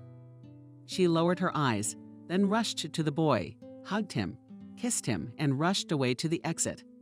The boy ran after her, but then, as if he remembered, he turned back to Kate. "Auntie, take me to Papa," he said, and timidly stretched out his skinny little hand. "Well, let's go," Kate replied confusedly, looking in the wake of the fleeing woman. Spun and envelope. Kate shrugged. Called out to her by the security guard, who had heard the whole conversation. "Maybe the police should be called." "Let Andrew decide," the girl replied, looking thoughtfully at the child. She caught herself thinking that the kid really looked a lot like her boss. She took the boy's hand and they headed for the elevator. "How would I like to see my boss's confused face?" Chuckled, and a little gloated to herself. "Kate, you can't take the kids to work. Here's a present for you in the waiting room." Kate sat the boy down on the visitor's couch, gave him a pen and a piece of paper. The child looked distraught, trying with all his might not to cry. Apparently, his mother's sudden departure had upset him very much. But he held on. "What's your name?" "Baby?" Kate asked and stroked the boy's head. Then, barely audible, he whispered, "What a good name you have," smiled at the secretary, and then came out of her pocket and took a risk. "Here's some candy." "Thank you." Just as quietly, the boy said, took the candy, unwrapped the wrapper, sent the candy into his mouth, and looked around for a trash can to throw away the wrapper. "Come on." Kate held out her hand, noting what a well-mannered boy he was. I wonder, Kate thought to herself, minding her own business and occasionally glancing in Ben's direction, how it is that our crystal clear was able to make a baby on the side. The baby is about 5 years old, like my daughter or so. So Andrew was married then and divorced his wife because she betrayed him and cheated on him. Andrew's a real piece of work himself. And that girl in the lobby, she was a mouse. And how God looked at her. His wife Emily was 1,000 times more interesting. Ben was scribbling away on a piece of paper. Kate was tapping away at her keyboard. Everyone was busy doing their own thing. When the door to the waiting room opened, the woman and the boy turned their heads at the same time. Kate blushed a little when she saw Andrew, as if he could overhear her thoughts. And Ben was timid at the sight of a strange uncle. Froze like a sparrow. Chick. Andrew looked from Kate to the boy, his eyebrows raised in surprise. What does that mean? Finally, he said rather stiffly, Kate, you know that children are not allowed in our office. And if you have no one to leave your child with, we'll have to say goodbye. Kate, hearing such words, only smiled and shrugged her shoulders. Andrew, it's not my child. Especially I have a girl. And whose is it? The woman who called me downstairs said it was yours. Hearing this, Andrew's eyes widened. Mine? What nonsense is that? She left an envelope, said you should read it. Kate held out the envelope, inwardly jubilant. No, she used to be nice, but lately he's been like a soulless machine. So there you have it. Andrew took the envelope, visibly worried, looked at the boy, something trembled in his face. Did he also notice that the kid looked exactly like him in his childhood photos, or is he confused and all children look alike in some way? So let him sit here, I'll be right back. Andrew jerked open the door to the study, as if apologizing. I repeated now the door slammed shut behind him. Kate smiled at Ben, who was clearly frightened. What's with the uncles slamming doors? It's okay, kid, it's going to be okay, winked the woman, and really wanted to ask the boy where his mom went, but she was afraid that the boy would pay. And it's none of her business. Let him figure it out for himself, looking for his mama by Ben's ear. Andrew plopped down in his chair, twirled the envelope. Just 3 words.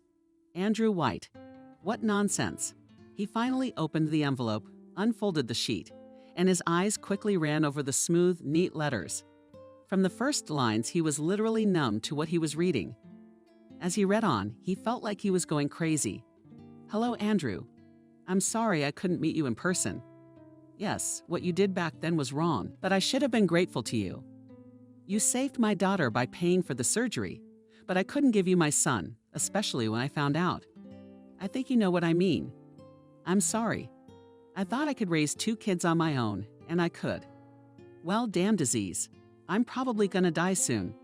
She kind of takes care of my mom, but she's old, and I'm afraid that after I die, Ben might be taken away to an orphanage. So I'm giving him to you, Ben, your son, no doubt about it. You can do a DNA test, please. Raise him to be a decent human being. Maria Holiday. Andrew reached the end, and his forehead covered with a light vapor. This is some kind of monstrous spectacle. Maria Holiday is the same girl who 5 years ago was supposed to give birth, and Emily and I a son, but she died. He saw the case, files himself at the morgue for some things. He and Emily identified her. Blood type, gestational age, everything matched. And then there's this. No, someone's playing a practical joke on him. Or is this a scam? Andrew reached for the phone to call the police, but suddenly his hand froze. What if it's true? Just then, Maria ran away, faked her own death. But who was helping her? She couldn't have done it alone. And what the hell could she know about? What the hell could she know that he should know, too? The man looked questioningly at the door. In the waiting room sat a toddler who really looked like him. Andrew had definitely discerned that. How was that possible? In any case, there were more questions than answers. And something had to be done. Yes, the DNA procedure would answer the big question. He went out into the waiting room and approached the boy, sat down on the couch. The little boy looked up startled. Are you my daddy? Quietly he whispered. Andrew shrugged his shoulders. I don't know how to answer the child. So you, Ben, is your name. Where's your mom, Ben? She exclaimed, boy, she's gone. Mom said she had to go to the hospital. And while I'm staying with you, Mommy told me to behave, not to cry. What's your mom's name? Maria. And then the child could not stand it and tears spurted from his eyes in 3 streams. Andrew ineptly embraced the boy, stroked his head. "What's wrong?" Confusedly asked him. "Everything will be all right. We'll go to my place now, and then we'll decide what to do." Kate silently watched from the side and only wondered. The boss was suddenly speaking so kindly, so humanly. And it was her old boss, as she knew him before. And having made the necessary arrangements, Andrew Ranks left the office, leaving the employees only to wonder what kind of a boy is this? The office buzzed like a beehive. No one expected that Bose could have fathered a son on the side. No one even remembered the surrogate mother. Few people knew about it, though. Before starting proceedings, Andrew decided to find out if the child was his. He and the boy went to the clinic to take a DNA test. The result would be back in 10 days, said the nice girl, the lab technician. In 10 days. Unpleasant, Andrew wondered. No sooner. It meant 10 days of waiting. Or maybe we should take the kid to a shelter. Let them sort it out themselves. And if his mother is the same Maria, do not have to find out for themselves.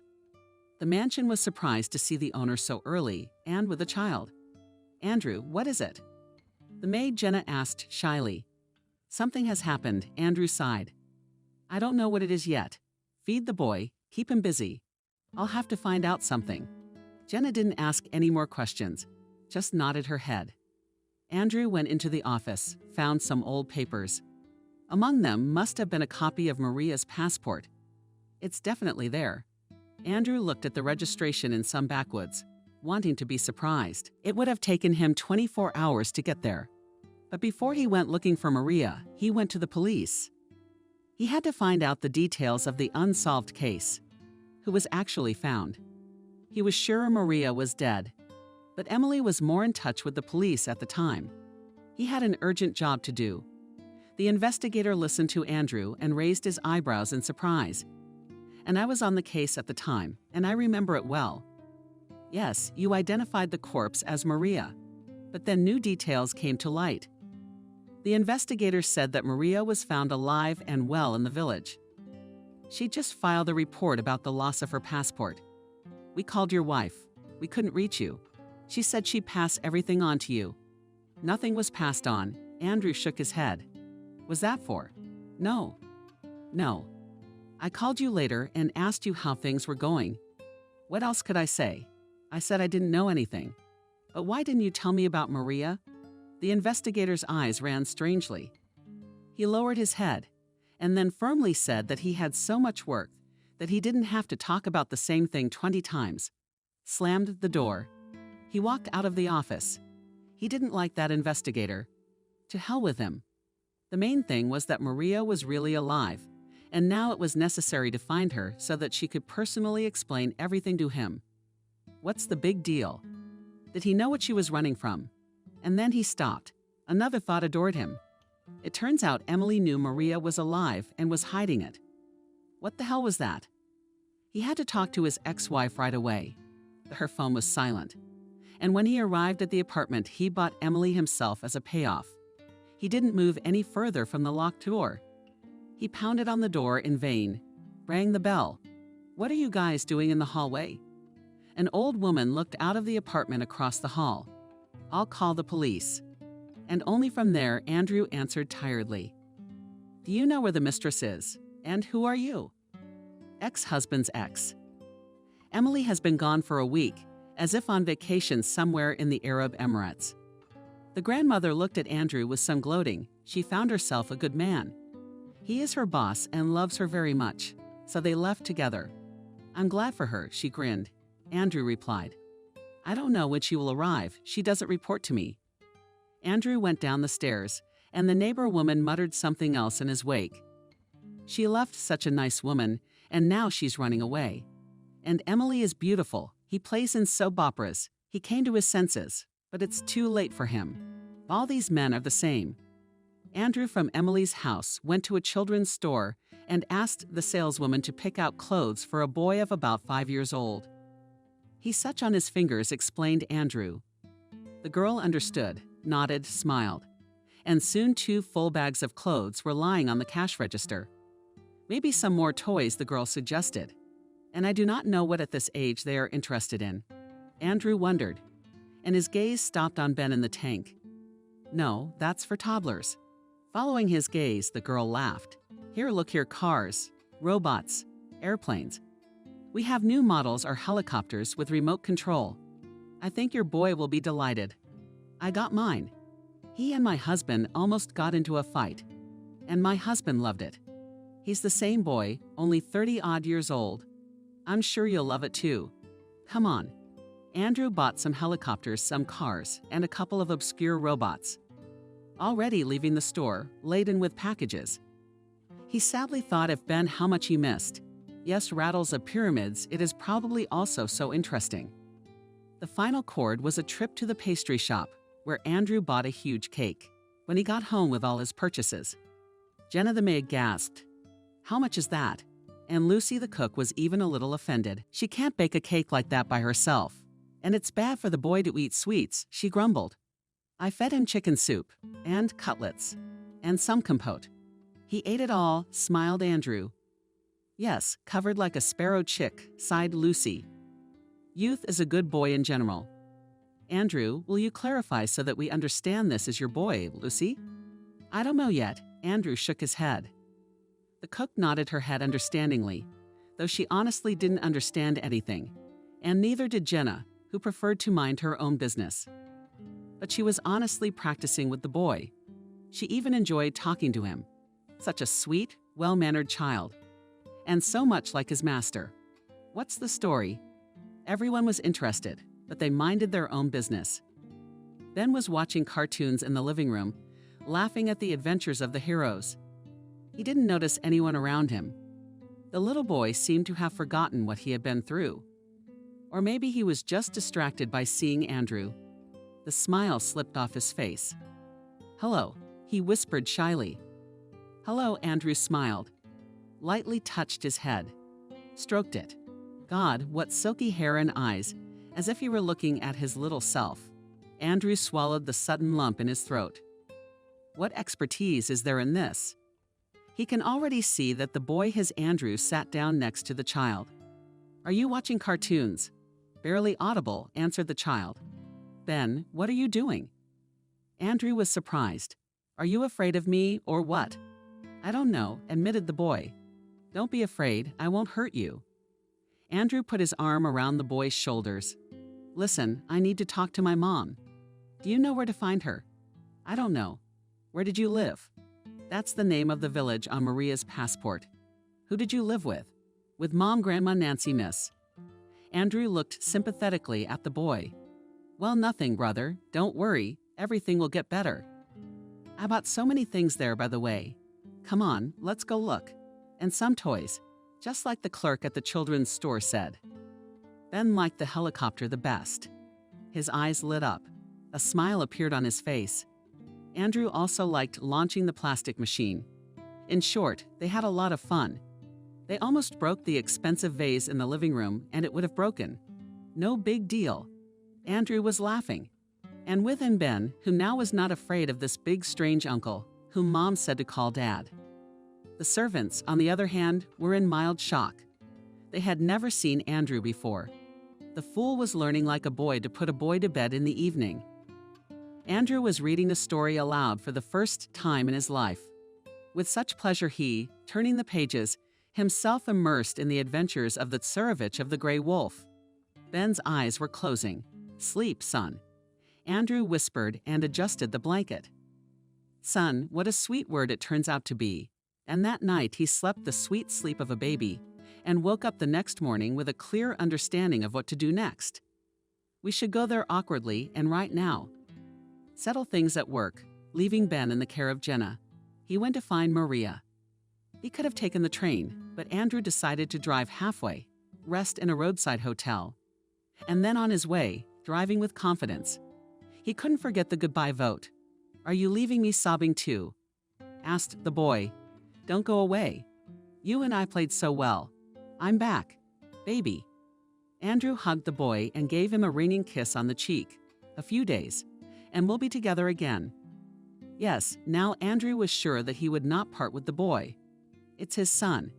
DNA results aren't back yet, What's he gonna see in there? Ben is his son. He can feel it. Miranda's grandmother got up early that morning. She needs to make pancakes, granddaughter. She likes them very much. Nancy has a big event at school today. Her granddaughter is participating in a recitation contest. She's learned a nice long poem about friendship, about loyalty to Maria. She picked it up together and taught it. But my daughter had to leave, and Ben took it with her. The elderly woman sighed heavily, wiped away a running tear. Why are they so unlucky? She and Maria, herself all her life alone, my Kola and daughter had to Maria in general. It is not clear why all this punishment. After all, good, sweet, never hurt anyone in her life. Had to face such problems. Oh, what will happen? Will she never see her grandson again? She didn't shed tears. Why did they have to go through such an ordeal? Oh, Maria, I wish the Lord had heard the mother's prayers and took the trouble away from her blood. The old woman sighed heavily. She wiped away her tears. Oh, and sighing, where from the pain of physical pain that all the joints were twisted, where from the pain of mental pain, she began to make pancakes. Soon a little distracted and deftly flipped pancakes on the frying pan. Hi, Grandma. A blonde-haired girl of about 10 years old looked into the kitchen. How good does it smell in here? Miranda's grandmother shouted quite a bit. There's a stack of pancakes waiting for you. Let's get cleaned up and get to the table. It's almost time for school. I put on your eye uniform yesterday and made you some bows. We'll put the bows on. Of course, the teacher said that the dress uniform. Nodded the girl. Soon Nancy was happily eating, and Miranda's grandmother was admiring her granddaughter. She's growing up to be a beauty. She looks like Maria. Batchy will come to look at me drinking the last pancakes with a huge Frank tea. Asked Nancy, Of course I'll support you, my love, but don't worry. Read like you learned with your mama. Yes, with Mom. Nancy lowered her head, trying to hide the tears that didn't run. Grandma, do you think Mommy will come back? She would. Miranda nodded vigorously. I pray for that every day. Ben, maybe she shouldn't have taken him with her. Granddaughter, Mommy's right. It's better this way. We'll get together. We'll all still be together. She's wiping her tears now. It was Miranda's grandmother's turn, but she quickly came to her senses and with difficulty got up from the stool from the hall to the room. I had to get my granddaughter ready for school.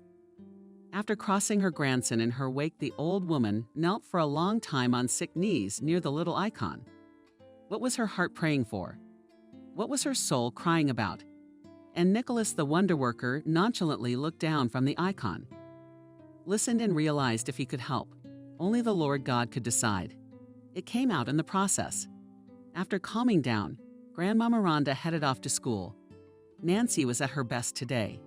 And not surprisingly, the girl received first place for reciting a poem in her age group. Returning grandmother and granddaughter from school. Proud Nancy carefully clutched the winner's diploma and looked joyfully at Grandma Tonia. Here would be to call Mom now to please her, said the girl. It would be good, sighed the old woman, but you can't get through. There's no connection there. Yes, I know. So they talked. They reached their yard. And they both froze in bewilderment. There was a fancy car at the gate. An unfamiliar, tall, dark-bald man got out of it and walked towards them. Hello, he said. Tell me, please, Maria Holiday lives here. Who are you? Miranda's grandmother asked, a little puzzled, looking at the stranger and his car warily. My name is Andrew White. I'm an acquaintance of Maria's. I'd like to talk to her. Andrew White. The old woman gasped and clutched at her heart. That's the one. Well, I don't know if it's the same one or not. Andrew was confused by the old woman's reaction. You know, Maria is my daughter, the old woman confessed. My name is Miranda. Why did you come here? She left for you and Ben took her to you. That's why I'm here. I can't understand anything. Where is Maria? Andrew answered impatiently. I need her to explain everything to me personally. All these years I thought I didn't have a child. And now I have a son. Get Maria. No, Miranda answered quietly. You really don't know anything I don't know. Andrew shouted, and almost pitifully added, Explain it to me. Let's go inside. Sighing, the old woman replied, I need a break. Nancy, run. Opens the door, the girl with curiosity looked at the unfamiliar uncle, ran and forward into the yard. The old woman and her guest followed her. Andrew looked around with interest. Lord, how shabby is everything here? The fence is swaying. Some kind of building at the back of the yard. Probably a barn. The roof was hanging off it. And the house itself is old. I guess there's no man's hand here and no money. All the clean grass you cash in the yard, flowers in the flower beds, in the house also did not smell of wealth. Everything is old, but neat. Grandmother Miranda escorted the guest to the kitchen, sat him down at the table, put the kettle on herself. She was silent. Andrew was also silent. Both didn't know how to start a conversation. Nancy looked in and immediately ran away. That's Maria's daughter. I remember her talking awkwardly. Andrew asked. Yes, that's our Nancy. Thanks to you, she lives with a sigh, replied Miranda. But at least you did a good deed. Why did you do this to my girl? As Andrew cried out, it was only fair. You know about surrogacy.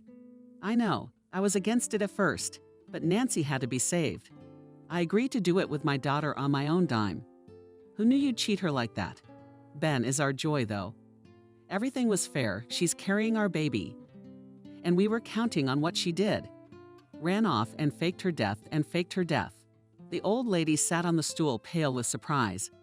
Maria definitely didn't do anything like that. I would have known. You're slandering her. But you and your wife took advantage of a stupid girl.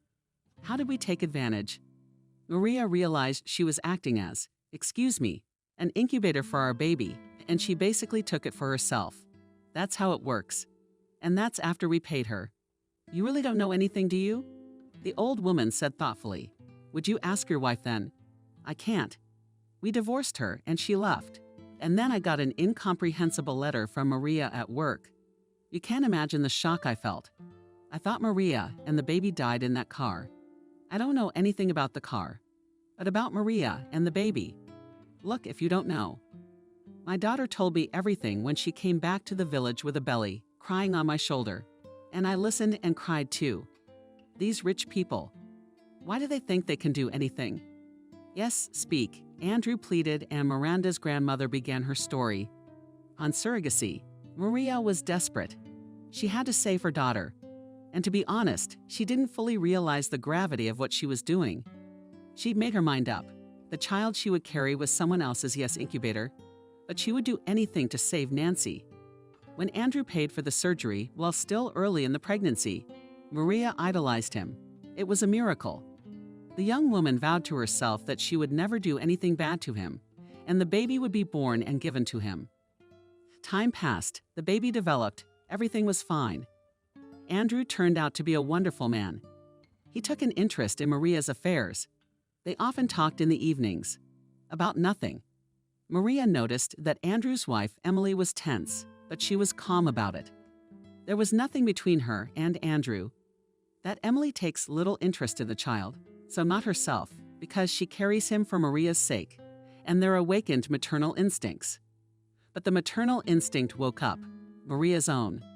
The more the term became, the more she realized how hard it would be for her to give the baby to the one who was now under her heart, a foot, under her ribs pushing, turning over in her belly. But she remembered the most important thing. The baby was not hers. She had already gotten a settlement for it. Her baby girl is alive and well. That morning, Andrew left on business for another city. Maria was going to the clinic for another checkup. Emily was going to drive her. When Maria was ready to enter the room, the landlady came in. Gathered somewhat dismissively, she asked Emily, "Well, yes, I'm ready," hummed the woman and went into the room. Closed the door behind her. She stood in front of Maria and stared at her mockingly, crossing her arms over her chest. "So you are ready to give us your child?" Maria was confused. "It's your baby. It's your baby, you fool." Emily grinned. "Fertilized your egg, not mine." "What do you mean?" "There's a contract." Maria's heart raced like a robo-chick. "That's exactly the deal, and you're gonna give us the baby anyway. Is that what you want? And I don't believe you. I'm gonna get Maria." I feel like she's about to choke with excitement. Calm down, you'll give birth before your time. Anyway, the case was like this. And Emily told that during the examination it turned out that her eggs are not vital. And it was worth a lot of work to persuade the doctor not to inform Andrew about it. She paid a considerable sum to have the doctor perform all the manipulations on Maria's eggs. At that moment, Emily thought it was the most correct decision. Andrew was on edge. He wanted children. If it didn't go well, he would just leave Natalia. And when your belly started growing, I realized I couldn't lie to the man I loved for the rest of my life, Emily said.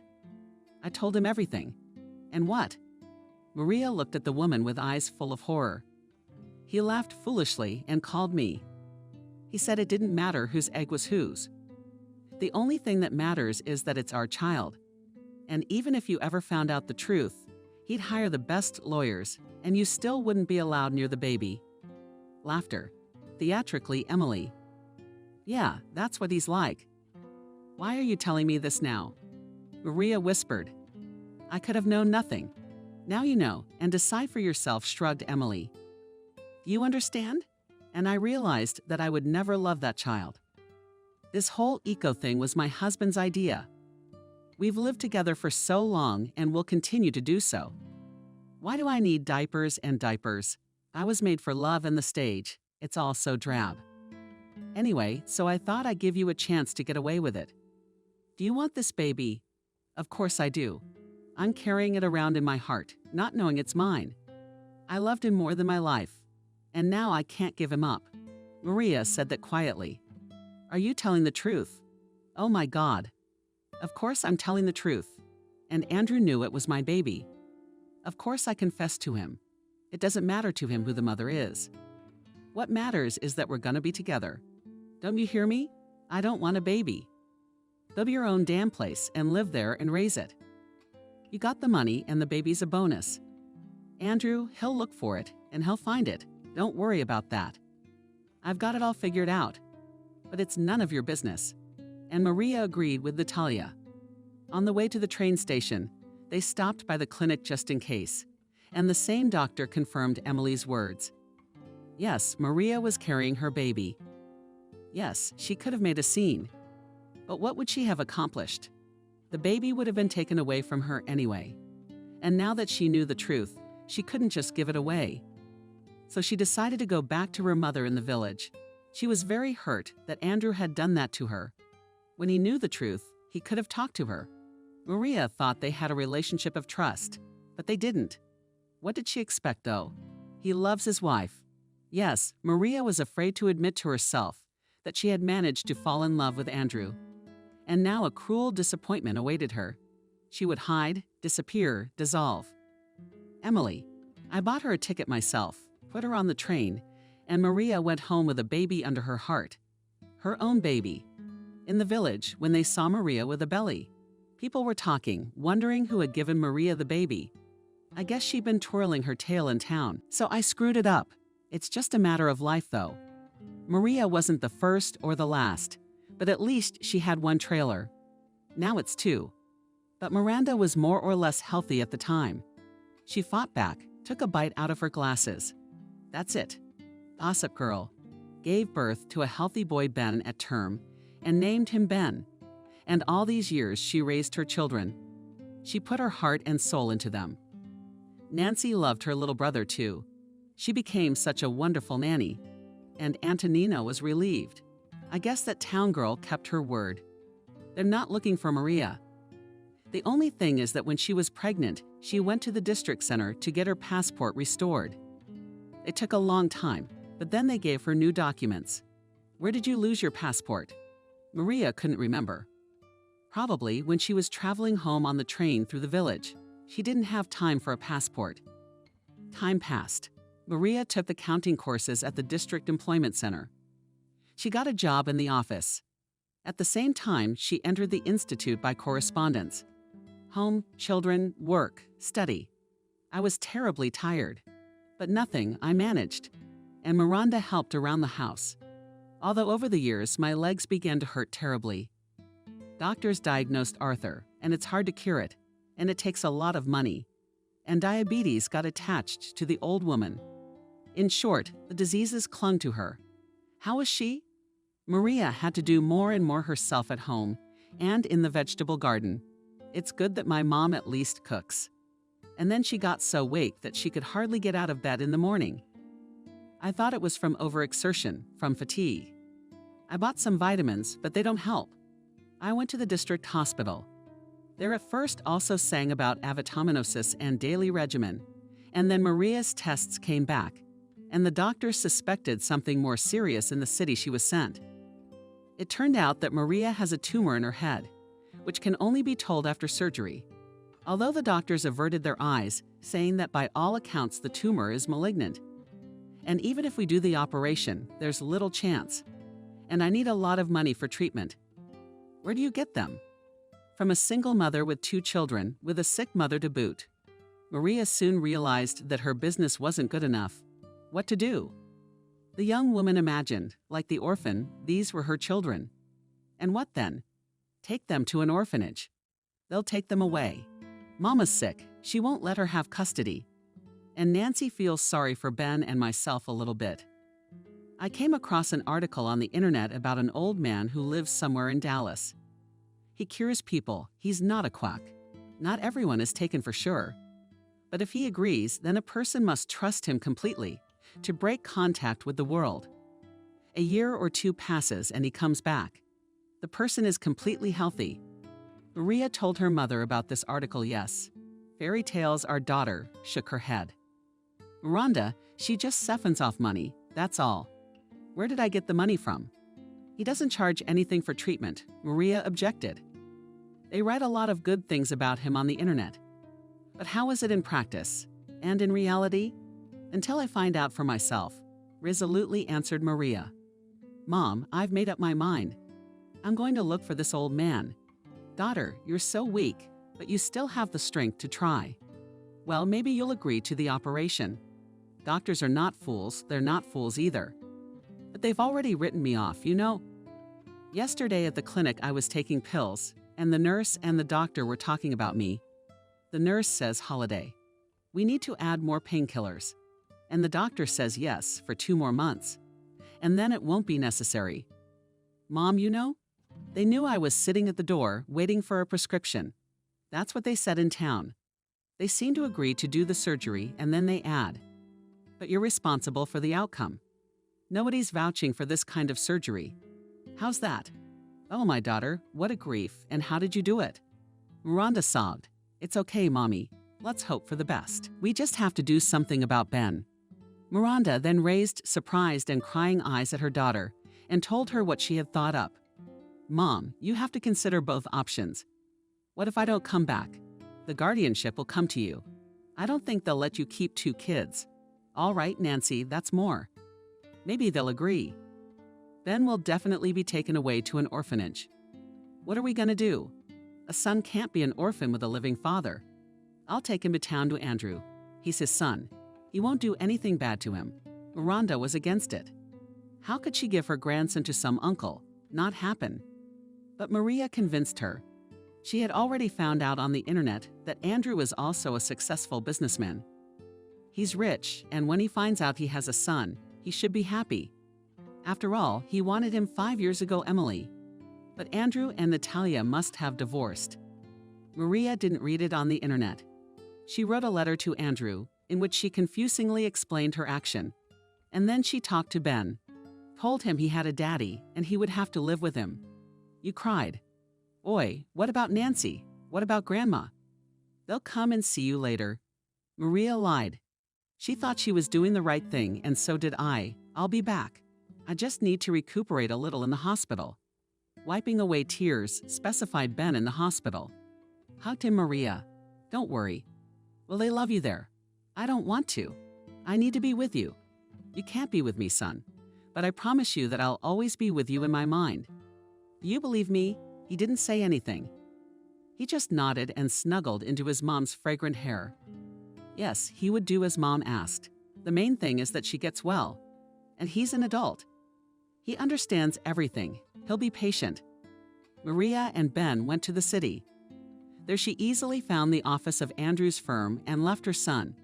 And then, hiding behind a tree not far from the office, watched carefully. She saw Andrew arrive. How then he came out of the bathroom and got into the car. That he would not hurt the child, she felt that with her motherly heart. And then Maria sobbed, sitting in the public garden. She had given her son away with her own hands. That's exactly what they wanted her to do. 5 years ago, she couldn't do it then. Ran away, hid. But God must have punished her, and now she has to pay the bill. Maria called her mother and told her that Ben was with Andrew and everything was fine. "Daughter, maybe you'll go to the hospital now."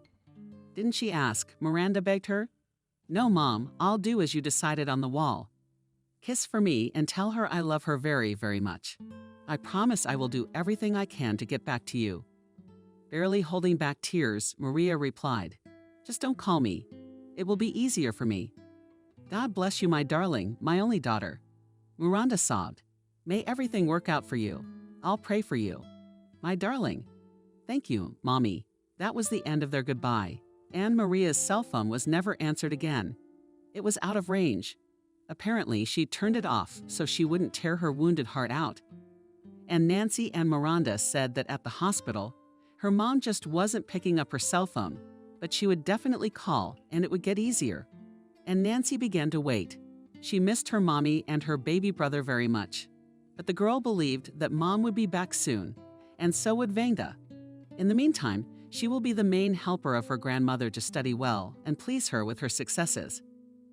Andrew listened to what the old woman was telling him and could not believe that it was all true. How could it happen that his experienced businessman, intelligent man was so spent? And by whom? Emily? She got rid of Maria. But why? And then Andrew remembered his interactions with Maria. Their conversations and innocent jokes and smiles. He liked this girl for her simplicity, naivety, and purity. He was even flattered that his child was being carried by such a mother, a real mother. I remember he even asked Maria's permission several times to touch her belly, to listen to how the baby was turning there, moving a leg or a hand. Those were beautiful moments. One day, Emily saw such a scene and then made a scandal for Andrew. "Like you're a surrogate trying to have an affair." What kind of affair? Emily didn't understand his feelings or the feelings of the father-to-be. He was just waiting for a miracle, but the miracle did not happen. Now Andrew understood why Emily was jealous of Maria, but she didn't show it. And when she realized that the situation could go further, she decided to act. Not but. Had she persuaded the doctors at the hospital to go on the offense? Did Ben, really my son and son Maria, confusedly said when he listened to Antonina's story. "So you knew nothing?" Miranda was surprised already. "What do you mean?" "Your wife deceived Maria, saying that you knew everything." "I didn't know anything. If I had known, I would never have taken the child away from the mother, and I would have helped," always firmly answered Andrew. "I wish Maria had talked to me then, although I realized she wouldn't have been allowed to. My wife came up with a very clever combination." Andrew began to guess that the story with the burnt-out car was not accidental either, and he had yet to find out everything. But that would come later. "Tell me, how is Ben?" Miranda asked pitifully. "My heart bleeds for my grandson." "Who did you leave him with?" "He's with my housekeeper, Svetlana." "Don't worry, she's a very nice person. She has children of her own. She knows how to communicate.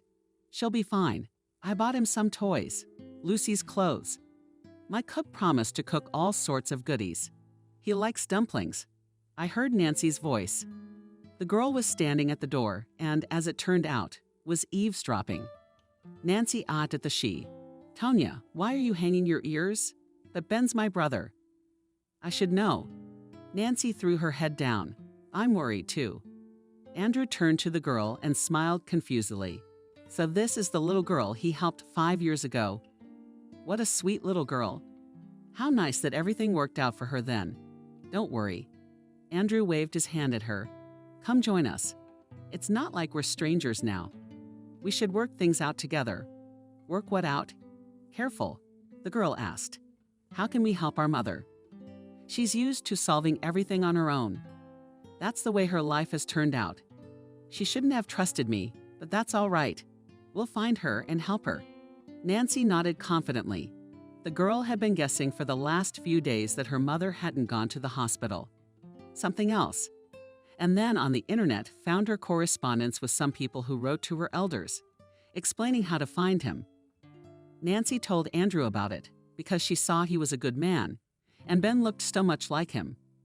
"Will you show me this correspondence?" asked Andrew. "Okay," nodded the girl. "It's all written there. We have to help. We'll figure it out," Andrew promised. And a couple hours later, he left back to town. Said he'd bring Ben back soon. Or should he?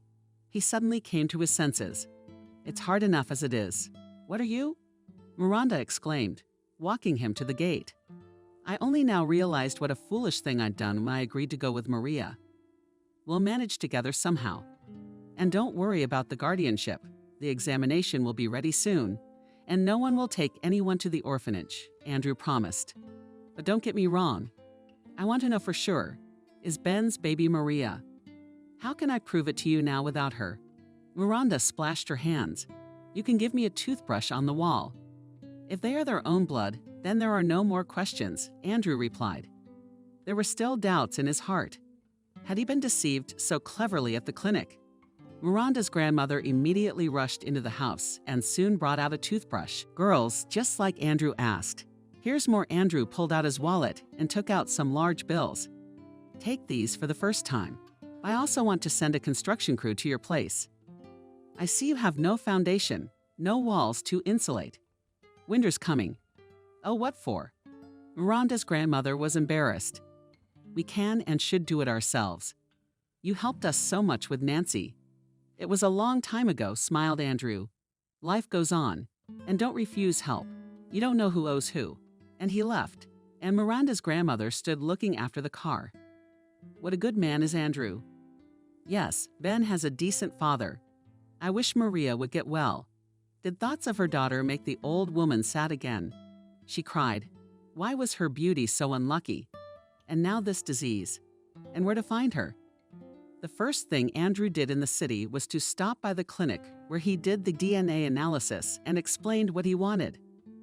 "I see," nodded the girl lab technician. "We'll do it, but it will take a little more time." "Do everything as it should be done." Andrew agreed. Now he did not rush things. He just wanted to document everything, and his heart was already sure.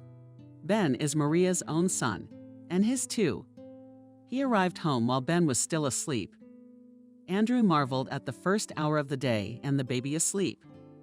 Jenna was embarrassed, then admitted yesterday she had let the boy watch cartoons late and then fell asleep herself. Anyway, when exactly he fell asleep, Ben, she doesn't know. "Andrew, I'm sorry, but I've got a whole house and a baby to take care of. And I wanted to go to my family's house last night. I couldn't make it. And I've got kids growing up too. I can't work like this." "Yeah, Jenna, I'm sorry, you're right. I've been putting too much pressure on you," Andrew agreed. "I'll get a babysitter today, but it won't be for long. Soon I'll take Ben back to Grandma's. "Yes, Jenna. Well, there you go. Turns out I have a son, and he has a grandmother, a sister, and a mom. Only Mom still had to be found." Having said that, Andrew went to his room to change his clothes. He had to go to the office. No time to rest, and Jenna remained standing there with her mouth open. The landlord seemed to be in trouble. Who is she? Ben's mom. What's the point of guessing? He'll find out in time. Andrew called Katya into his office first thing at work. After asking about business, he got to the important question. "Kate, you have a child, don't you?" "Yes, a daughter." A little tense, Kate. "Did someone snitched to the boss that yesterday I had to take a pipe burst?" "Andrew, you're not swearing. Only she wasn't bothering anyone here yesterday. She gave herself away." Worried, Kate told about the pipe, about the tutors, about the fact that her husband is on a business trip, and the nanny has another order. The supervisor only raised his eyebrows. Then he smiled at Kate. "Don't worry, you are. I'm not asking because you brought your daughter here. Of course, it's against the rules. But we all have force majeure. It's fine. The daycare is open today." Yeah, Kate's jaw dropped at that answer from the chief. What's the big change? Kate, you said about a nanny. Can you tell me where to find a good one? I have to go to the agency for a few days. I don't want to go to an agency. I need a trustworthy one who really loves kids. I can recommend Kelly if they're leaving the duck. She's a good one. I just need to know if she can do it. Please, I have to go today. And it's literally just for a couple of days and preferably with accommodation. And if your little girl can't be left with anyone during that time, I can take her home with me. I can't take care of 2 people. Yes, you can. I'll call her now, and then, if anything, I'll give you her coordinates. Kate nodded. Then in the waiting room, she marveled at how the boss had changed in just 24 hours. He was again, as before, open, smiling, human. That kid must have had such an effect on him. And he's the one looking for a nanny. Kelly was available and agreed. Andrew didn't like it. A former teacher on a well-deserved vacation, but still quite lively, active, modern. They met within an hour of Kate's call and talked things over. Ben should like it with her. Afterward, he set about finding Maria. First, he called all the hospitals. Maybe she changed her mind and went to the doctors after all. Or maybe she got sick on the street, but she was nowhere to be found. So she went to that old man in Dallas.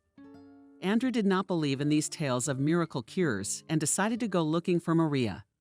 He couldn't even explain to himself why. I mean, who was she to him? No one. No, she was the mother of his child. And he felt responsible for this poor young woman. She needs urgent medical attention, and he would pay whatever it took to treat her. And he also wanted to tell her, looking into her eyes, that he was not guilty of anything. Andrew looked at the picture he had taken from the laptop at Miranda's house. Maria's correspondence with other people on the internet. About that the elders figured out the route on the plane, and they will figure out where to look. Just need to settle all the affairs at the firm, so that during his absence everything works like clockwork. That'll take 2 days, and then we have to take him to his grandmother's bathhouse. Andrew understood that it was hard for the boy in an unfamiliar environment, even if he had the best nanny in the world. There's no one better than his grandmother and his little sister. Maria, why did you pull the kid out of his familiar environment? It's understandable, though. She didn't believe in her cure, so she saved her son from the orphanage. And it was the right thing to do. Otherwise, Andrew would never have known the whole truth and lived a lie. Toward evening, Andrew stopped by the clinic to see a well-known oncologist. He had made an appointment with him in the morning. Andrew wanted to understand what was really wrong with Maria, because he had taken the medical documents from Miranda. Maria did not take them with her, and this once again confirmed Andrew's speculation that she had left for Dallas, not hoping to return. Just left so no one would see her torment. The old man is like a placebo. What if it helps? Ethan took a long look at Maria's scans. Read the transcripts. I can see why the woman was reluctant to operate. He said, after a little silence, the tumor is in a hard-to-reach place, and there's a big risk of hitting the optic nerve. Plus, it's not clear what kind of tumor it is. The girl's mother said the doctors were leaning towards malignant.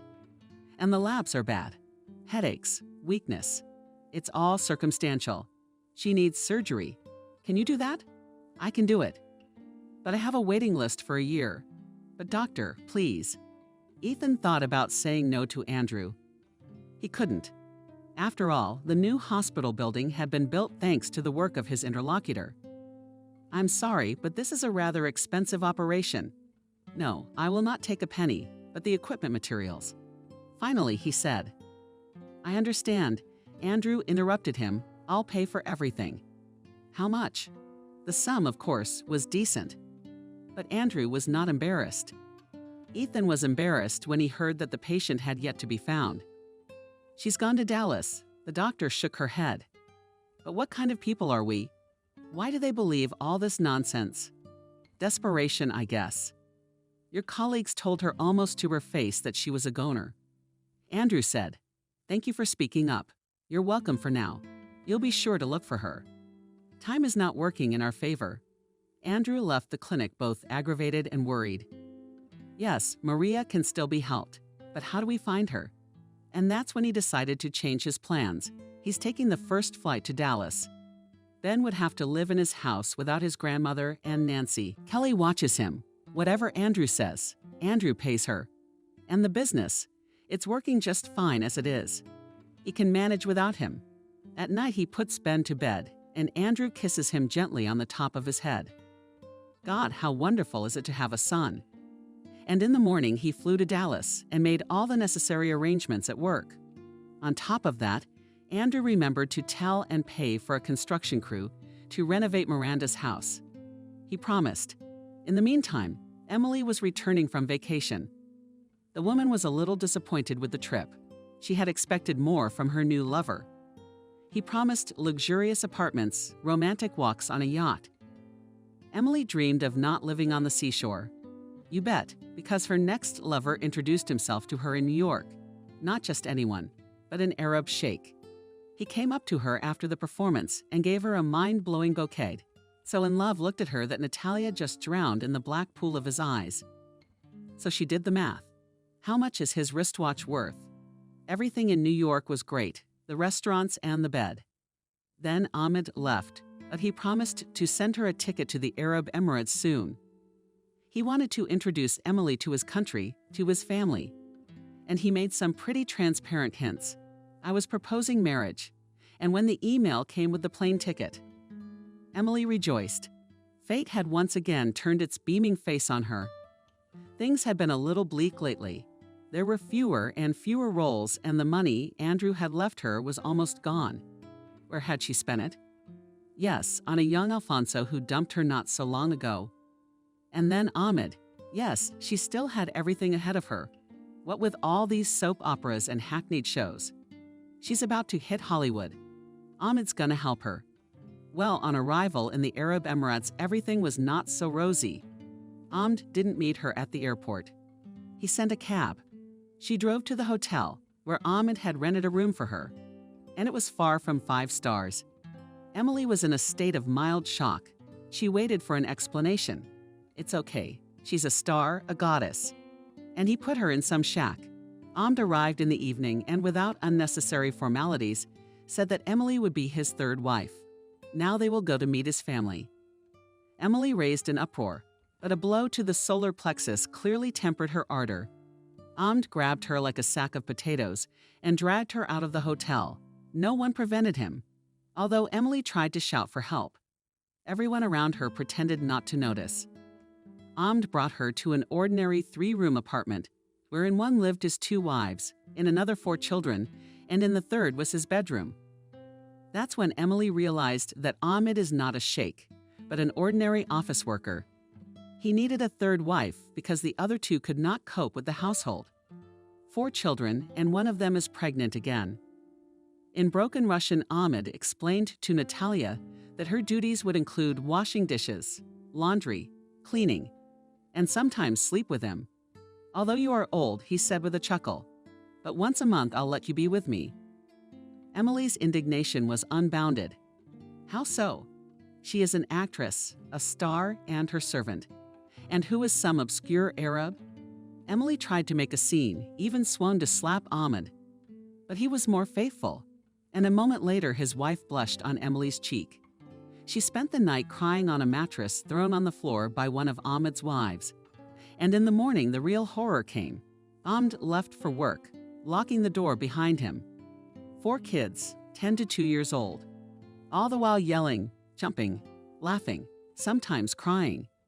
Ahmed's wives were minding their own business, not caring about raising the children, but soon the pregnant women, apparently deciding to be a little Makarenko or some other great pedagogue, sat the worker down and began to draw with them. And before that she brought and put a full basin of dirty clothes in front of Natalia, explaining with gestures that she should go to the bathroom and wash them. Yesterday's actress, who became in an instant the third wife, was in shock. Wanted to send this nasty woman, but realized that not only Ahmed can dissolve hands, and there are 2 of them here. She went to the bathroom to look for the washing machine. She was disappointed. There was no machine. She had to do the laundry by hand. Emily couldn't take it anymore. As she screamed angrily, grabbing a mop. The whole neighborhood must have heard. The wives must have gotten tired of her screaming. Then one of them took a key out of her pocket and opened the door. Emily realized she was being chased out, and that was salvation. But how do you find an embassy in a country when you are there for the first time, and without money, documents, and phone? For a few days, Emily hobbled around to earn at least some money for food, helped washing dishes in some diner, and slept there. And then she went to the beach. That's where she met the drink peddler. He understood a little bit. He was a nice guy. He helped her get to the embassy. And now, finally, Emily's home in the Emirates. She won't tell anyone about it. It's just the way it was. And if they ask, she'll say she just didn't like Ahmed. Not her bird of preference. Already at home. Emily wondered how she was going to live her life. The money had run out. There was no offer of a movie. Working in the theater brought a small income. How could she spend all of Andrew's money so recklessly? She'd have to find a new lover. But the thought of their media sobered her. What if the new one was the forgotten old one? Yes, Andrew. Their divorce doesn't mean anything. I mean, he's always loved her. Divorced out of jealousy. But maybe he's calmed down now. Besides, Emily knew for a fact that Andrew was still single. Probably because he loves her. The conversation with the neighbor only convinced her that her thoughts were correct. She was just taking out the trash when the ubiquitous old lady from next door peeked out. "Oh, Emily's back," she sang in a sweet voice. "You look so much prettier than when you burned. Your vacation was good for you." Emily only nodded in reply. If the old woman knew what a vacation it was. "And you alone. Where's that hot brunette?" "The one who brought you roses in armfuls," winked the neighbor. "And the brunette was not my type." Emily replied with dignity and went down the stairs. "And really, why do you need him?" I heard her say, "Maybe you're still sitting with your husband?" "What husband?" Emily was surprised and turned to her neighbor. She certainly never reported about her marital status. "Yes, he came to you, looking for you. He was tall, clean-shouldered, brunette too, but not as black as the one with the roses." Andrew was here. Emily smiled happily, not hiding her joy. "He was." The neighbor nodded, "and he was very upset when he found out you'd left." "What did you say to him?" "You old fool." Emily suddenly kissed and stepped up the stairs. "Why do you swear, Emily?" "I didn't tell him anything about that black man. I told him I'd gone on vacation, and everything was exactly right." The neighbor even crossed herself and slammed the door. Emily exhaled. It is good that Andrew does not know anything about Ahmed. It would be easier to establish a relationship with him. All evening, Emily had been practicing her speech in front of Andrew, even practicing in front of the mirror. Yes, it was a very convincing portrayal of remorse. Yes, she cheated, but she realized it. And if Andrew allows to give her a second chance, then in their lives they will have a real fairy tale. She wants a baby. Yes, please. She still can, because no one can cancel. Emily had thought about the baby, of course. It was the last thing on her mind, just in case. And then she'd deal with the circumstances. Sprinkle ashes on her head in the morning. She dialed Andrew's number, and then she was disappointed. Andrew was unavailable for lunch. He appeared to be online. But as soon as Emily dialed, he was out of the area again and wherever he was. Emily decided to drive to his house at the same time and see how it was without her at the mansion. When the guard saw her at the entrance, he was speechless. Emily, alas. He muttered suddenly and smiled coquettishly at Emily. Andrew's at home. No, he's out of town. Oh, so I'll wait for him. She answered and walked past the guard, squeezing his shoulder. The huge man did not take any action. And who knows? Maybe they had already made up. There was no instruction to keep Natalia out, was there? Emily walked along the path to the house, noting that nothing much had changed here. It was still beautiful, solid, rich. So she wanted to live here again. No one answered the door for a long time. Finally, the door opened, and Emily saw an old woman with a boy of about 5 years old. "Who are you?" Emily wondered. "I'm not Kelly." The woman answered. "Who are you?" "I'm Andrew's wife." Dropping her head, answered Emily and also pushed back with her shoulder, did not pass into the house. "I don't understand what boy whose." and I realized that it is Andrew's son," calmly answered Kelly. "And if you are the wife, why do you know?" "What business is it of yours?" Emily replied, confused, and stared at the baby. "A son. From where? I don't know. I'm sorry. Let me see some ID. Why would I do that?" Emily exclaimed. "Who the hell are you?" Jenna came out, followed by Lucy. "Oh my God, Emily." The cook gasped. "What are you doing here?" "Andrew invited me." Emily lied without remorse. "And a few days ago I could only now come." "Where is he?" Jenna answered on Dallas. "I went. He said something. Anyway, I'll stay here until my room is free, hopefully."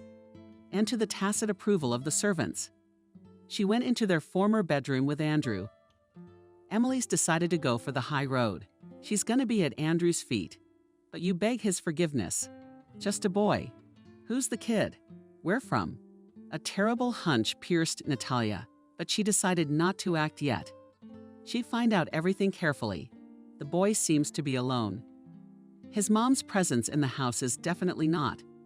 At the first opportunity, Emily literally dragged Svetlana into the room. "So tell me, what kind of child?" she asked the maid. "I do not know." She shrugged her shoulders. "Jenna, name's Ben, and he's 5 years old." "What's mom's name?" "Maria?" And sort of hearing that made Emily's heart squeeze like that. It's Maria again. How could she be here? I mean, everything worked out so well back then. Where is Maria? At the hospital, I think. Which one? And I don't know anything. You'd better ask Andrew. I will, Emily muttered. And after lying in bed, she reasoned even if this Maria, and will have some claims, then Natalia, she is definitely not a competitor. But Andrew found out about the son. What's the big deal? You still have to beg his forgiveness. He loved Natalia so much. She's no competition to her. On the other hand, it's good not to have to bring it up. There's already a son. It's the other thing. How to explain? Who was found in the car and where did Emily send the body? She had nothing to do with it. The police got it wrong. And we can blame Maria for that too? She's the one who put the whole thing together so she wouldn't give up the baby. Natalia thought her plan was pretty good. She'll improvise the details as she goes along. The main thing is to charm Andrew. And it was also necessary to establish contact with the boy so that Andrew could see how much Emily cared for him. In general, Emily began her main epic, and not on the screen, but in life. And she must play it well. At stake is her further trouble-free existence. Except in what clinic no one knew, maybe she'll die. Well, that's just to Emily's advantage. Maria was standing in the vestibule. Now her stop would be the little station in front of Dallas. The train had been standing for 1 minute. The conductors looked anxiously at the pale as death passenger. Are you all right? Shouldn't we call an ambulance to the station? She asked Maria. No, I'm fine. Rubbing her temples, the girl replied. You'll feel better in the fresh air. I get like this. Do you get seasick? The conductor sighed sympathetically. That's a scourge of my son was so youngest and in the bus, and in the train. But it passed with age, and you never. Nodded Maria. Let the conductor better think it was seasickness. And I wanted to sympathize, and the look became pitying. Here pity I definitely do not need. The train stopped, and Maria went down with difficulty. The conductor held her down. Maybe an ambulance? She asked again. I should be met. Maria even tried to smile. Don't worry, you're doing so well. Exactly. But good luck to you do not get sick, replied the conductor already from the car, and waved Maria a hand. Thank you, and all the best to you. Quietly answered the girl and waved back weakly. The train slowly floated away. Maria took a breath of air and turned around. An elderly man with a gray beard in a light shirt and light pants was walking towards her. You, Maria? Deaf? He asked. Yes, Maria answered quietly. She felt better in the fresh air and was able to get a better look at the stranger. Could it be the old man?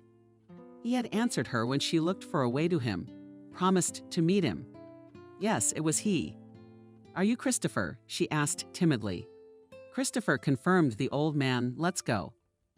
We have a long way to go, and he, picking up Maria's light traveling bag, strode forward, and the girl hurried after him. She could not walk fast. Her legs felt like absorbent cotton.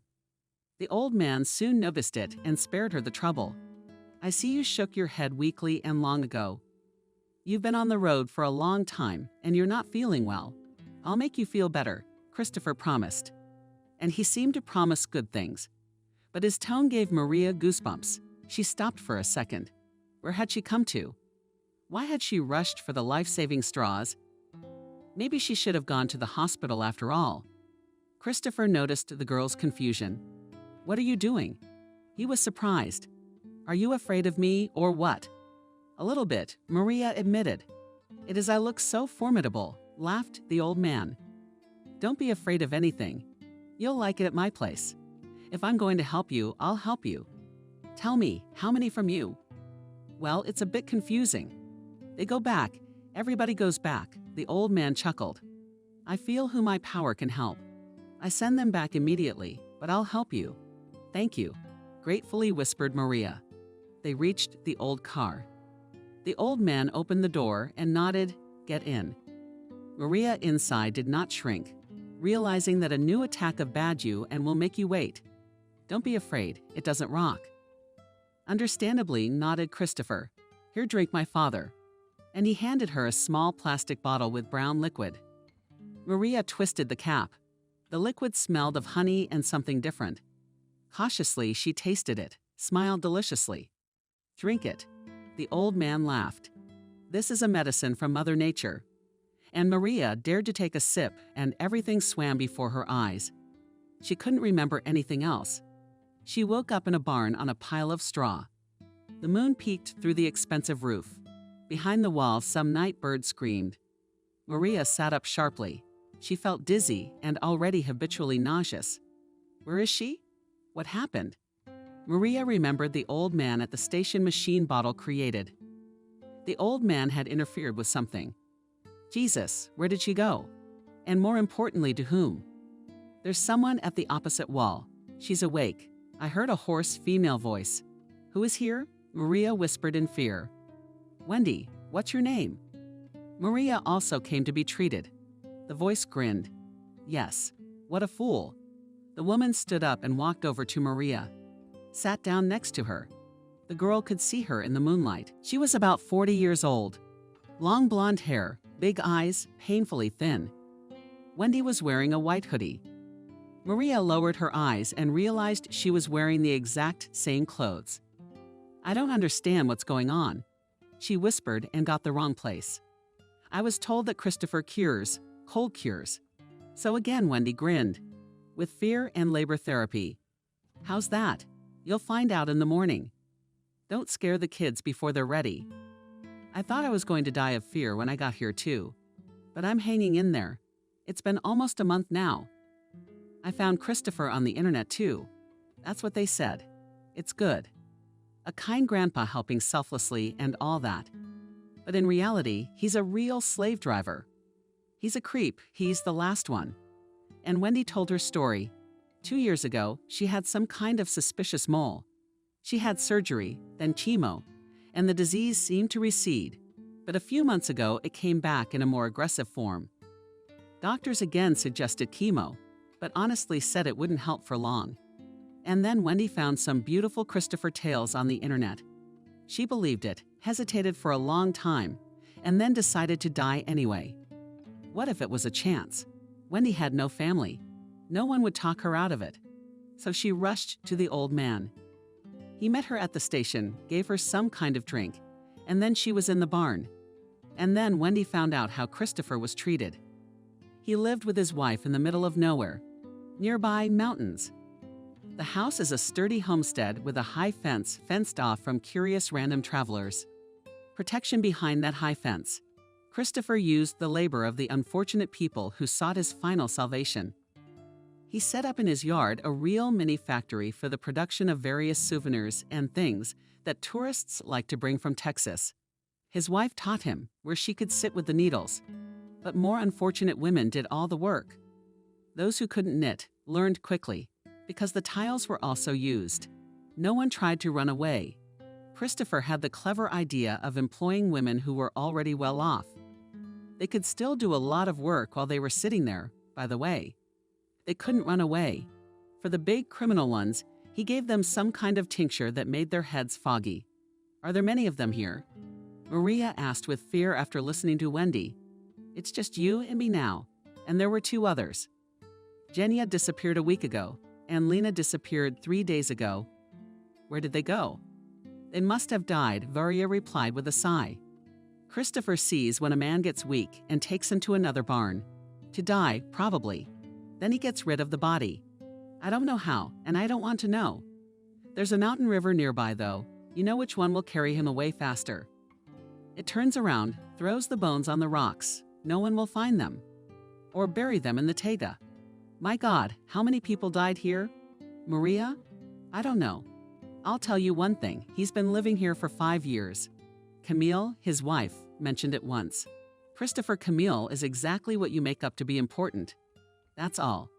Maria cried. She was so scared. What was she going to do now? What had she done? Yes, she realized that her trip would probably be a one-way trip, but she certainly didn't expect this. Maria remembered Nancy Ben's mom and was so bitter she cried even more bitterly. Not sobbing. Wendy stroked her shoulder. After all, we're the ones who came here.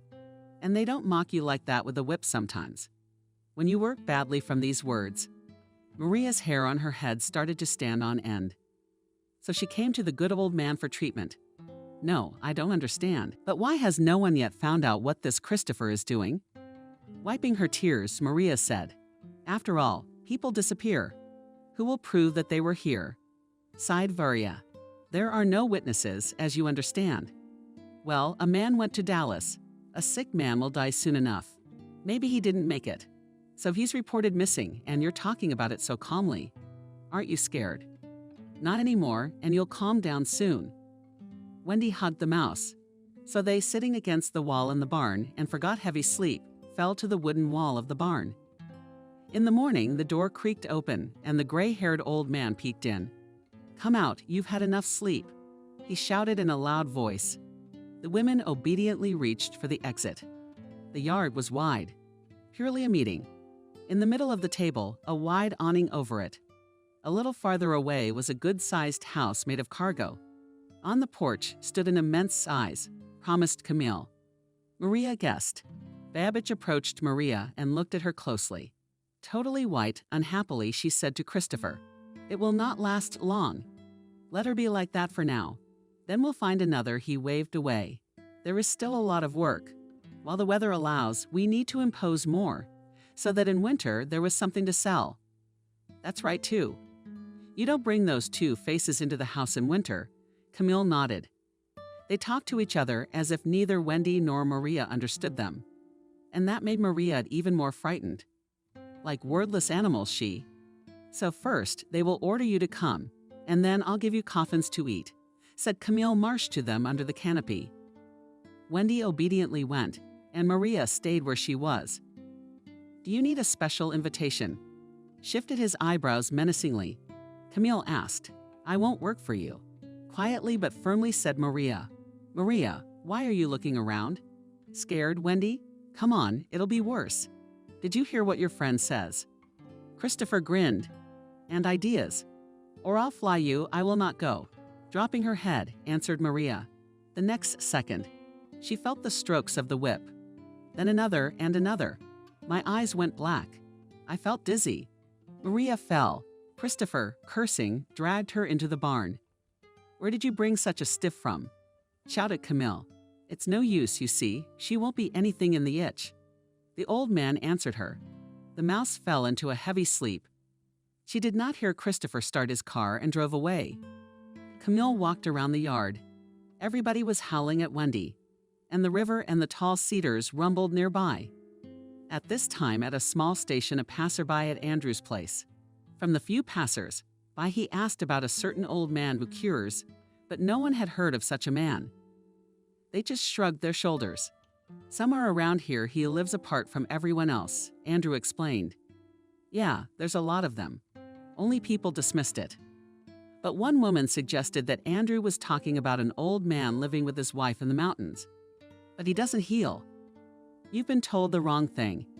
He and his wife make souvenirs, things for tourists, she explained. He's kind of aloof, doesn't talk to anyone. He's a Baptist. Really? Andrew was surprised. But they say they have a house behind a high fence. Doesn't anyone know what's there? They don't let anyone in.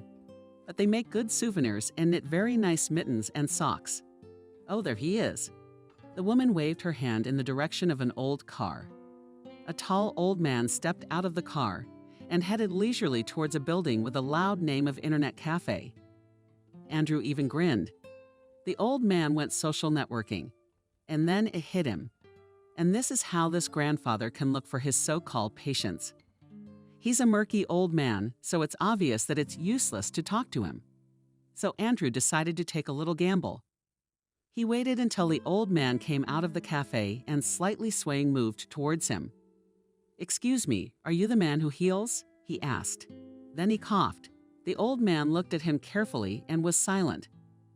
"I read about you on the internet. How can you help me? What's wrong with you?"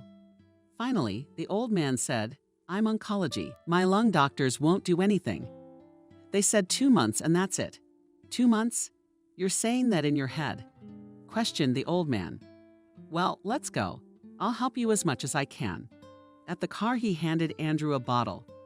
Andrew opened the cap and sniffed. "Drink this tea. Will it make you feel better?" The old man smiled. Andrew took a sip and immediately coughed.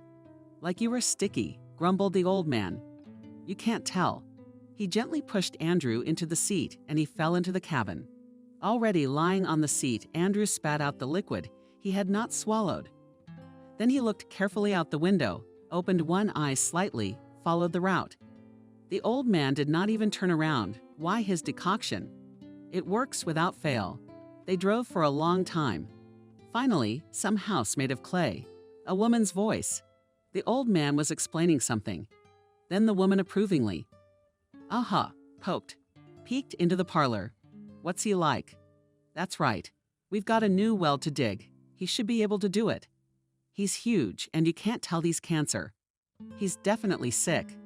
The hell he is. I'm gonna give him my potion just in case." "Just not in such a concentration that he can't think anything," Christopher replied. The two of them dragged Andrew into the barn. They laughed on the way, saying, "Let the house rest with jars. It will be more fun for them." "The new girl has taken up her mind," asked Christopher. "No, you shouldn't have brought her." "It's all right. I'll bring her up tomorrow. She'll start working like a sweetheart." They threw Andrew in the corner, the sheds, and left. Andrew lay down for a while and opened his eyes. It was already dark in the barn. The first stars were streaking through the holy roof. Those he heard a woman's hoarse voice. Maria hesitantly asked Andrew. "No, I'm Varia." "Maria is asleep. She's had it up to here today. Poor thing.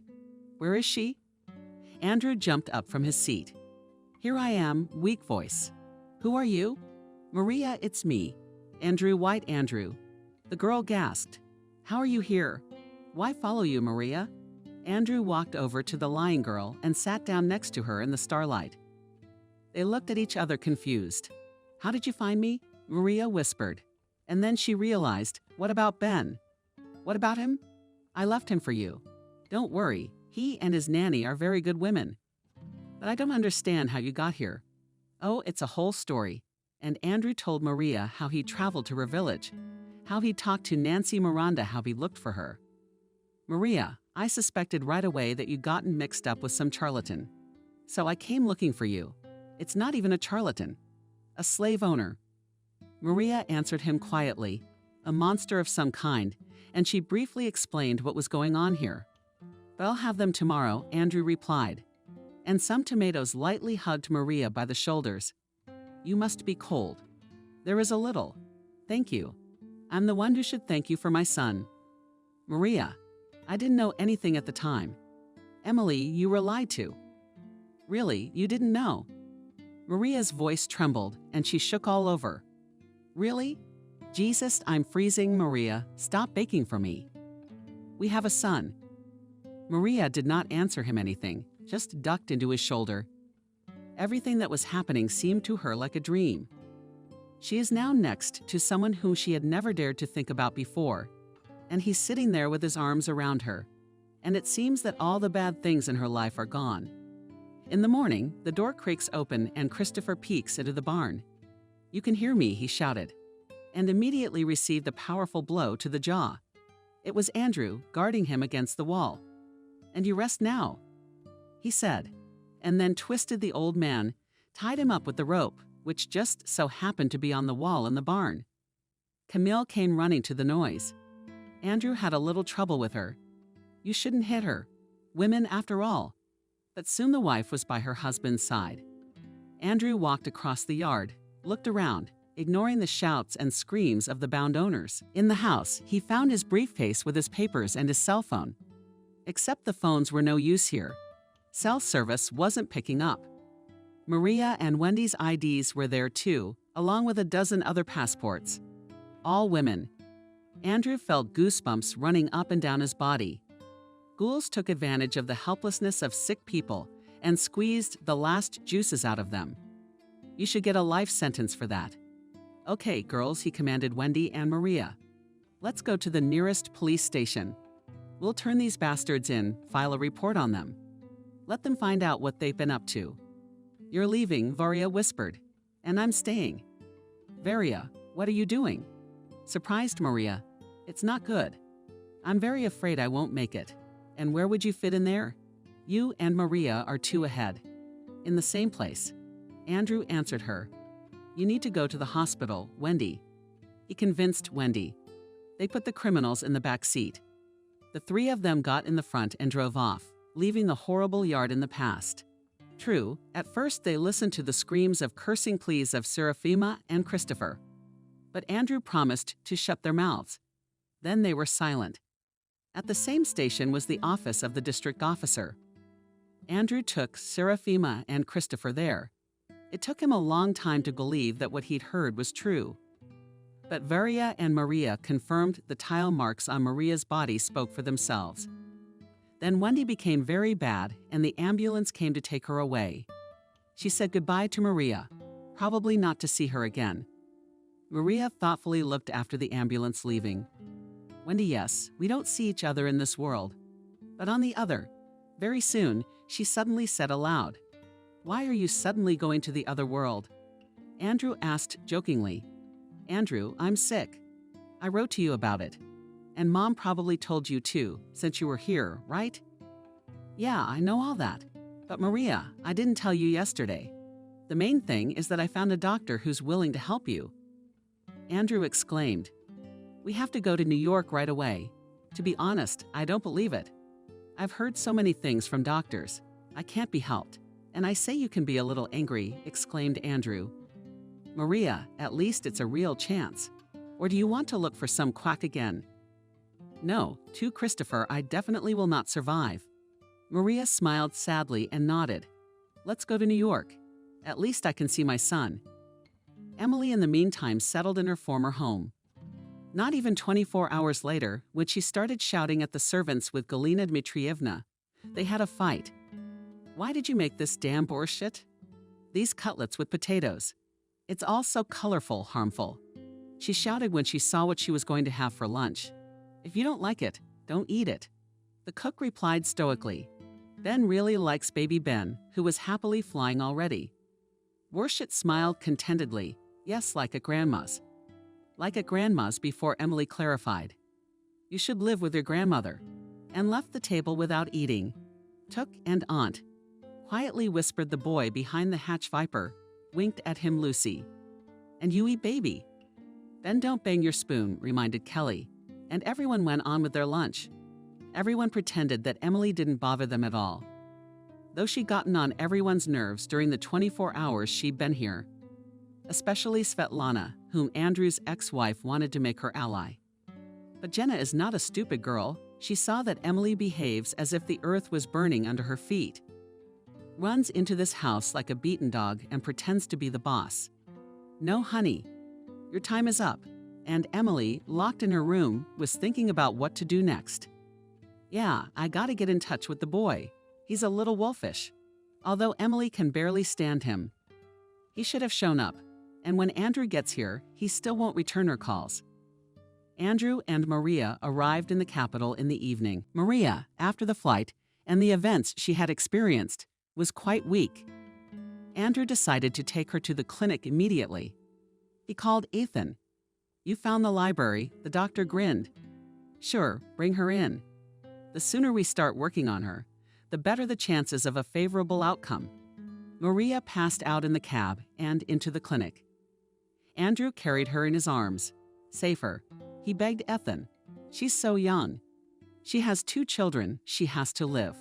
I'll do everything in my power." Dryly, the doctor nodded. "And you go home. You yourself have no face, but payment tomorrow, all questions tomorrow." And the doctor literally forced Andrew out of the clinic. Maria was taken to the examination room. She was now being treated by top-notch specialists. She was in God's hands. "Ethan, he's pulled so many people out of the dead, and he's gonna save her." Maria, Maria. If then, coming to the office, C had stayed and waited for me to explain everything, then there would not be what there is now. Reasoned Andrew to himself, sitting in the cab. It's a terrible trip, meeting a crazy old man, and it's taken even more of your strength. But you hang in there, girl, hang in there. Your kids need you, and I need you. Andrew froze from his thoughts. Yes, in the short time he had been with Maria. Andrew realized how much he cared for her. He could still feel her fragile shoulders under his palms, felt her soft, silken hair touching his cheek, and his heart sank to that night in the barn when Maria slept on his shoulder. Had been some kind of revelation. She was so defenseless, and only he could shelter her from all adversity. But only if they weren't too late. If only Ethan would help her. A guard met him in the courtyard of the mansion. When he saw his master, he was a little embarrassed. "Andrew, here's the thing." He laughed a little. "What else?" "Tired?" Andrew asked. "I let Natalia in the house. She came in looking like you made up. You didn't say anything about letting her in or not." "Where is she now?" Andrew frowned. "Just at the house. Sveta told me that she behaves there as if you were not divorced. That is, she's managing. Well, it's interesting. On the catcher and the beast, as they say." Andrew hummed. "Okay, Grishin, you relax. It's okay." And he went, leaving the guard to puzzle over who is the beast and who is the catcher. Let the rich guys figure it out for themselves. Andrew stopped by Ben's first thing. He and his nanny were looking at children's magazines. "Hello," joyfully exclaimed the boy and ran up to Andrew. "Are you back? Did you find Mommy? We are going to her from Grandma's window." The little boy rushed with questions. Andrew laughed. "Oh, I don't know what to answer you. It's like this. Tomorrow you and I will go to visit Mommy in the hospital. And then I'll take you to see Grandma Tanya and Nancy." "I miss them," the boy confided. "I miss Mommy the most, but you're my good boy. Don't worry, I'll see you tomorrow. Come here, I'll give you a hug." Andrew took the boy in his arms, then lifted him a little. "Listen, why are you like this? Like I'm a stranger to the girl? I'm your family, I'm your daddy." The boy trustingly hugged him by the neck, and the touch of those small hands made Andrew's heart beat faster. "Yes, he is." "Andrew, I don't understand." Kelly interrupted their idyll. "So you don't need my services anymore? I understand the boy is leaving here tomorrow. He'll be gone for a while, but he'll be back." Andrew smiled at the old woman. "And I hope that you and I will continue to have a business relationship." "Well, that's fine with me." Ben, wonderful little man. They talked some more. Andrew put her son to bed. As Kelly was leaving the boys' bedroom, Emily glimpsed in the hallway. She already knew Andrew had arrived and was really looking forward to seeing him. Emily thought that Andrew would be surprised. He might get angry in the beginning, but she would manage to extinguish his anger. There used to be such love between them. It couldn't have disappeared without a trace. Andrew walked out of the bedroom. Emily stood by the stairs all confused, like a beaten dog. "Hello, Andrew," she said in a trembling voice. "I called you many times. Then I came here. I need to talk to you. I saw your inbox, but I didn't have time for you. So you came to my house right away." Andrew grinned. "You have your own apartment, don't you? What do you want?" "Andrew, you're mad at me." And you're 1,000 times right. I've made so many mistakes. And I just realized that I can't be without you. Andrew, I'm sorry for everything. I love you. You do. Andrew shook his head with a grin. Andrew, I know you've been looking for me. So you think you haven't forgotten about me, and I can't. Stop it. Andrew bellowed, and immediately lowered his tone so as not to wake Ben. Enough with the comedy. You know very well that it's over between us, and it's been over for a long time. But you know, it's a good thing you came here. Now you'll explain everything to me. He grabbed Natalia by the arm and dragged her into the study. And there Emily continued to play the unhappy Andrew in love. And I felt so bad without you, without our home. Sweet Igor me. After all, we were together for so many years, and for so many years I wore huge horns. That's not true. It's all hearsay. Many envious of our happiness. And you believed it. Andrew, I love only you. Andrew sat in a chair and looked at his ex-wife. She's Leela. Tears clutched at my heart. I just realized what an ancient actress you are, didn't I? He said. And how did I not notice it before? Okay, I'm satisfied. Now I'm waiting for you to explain.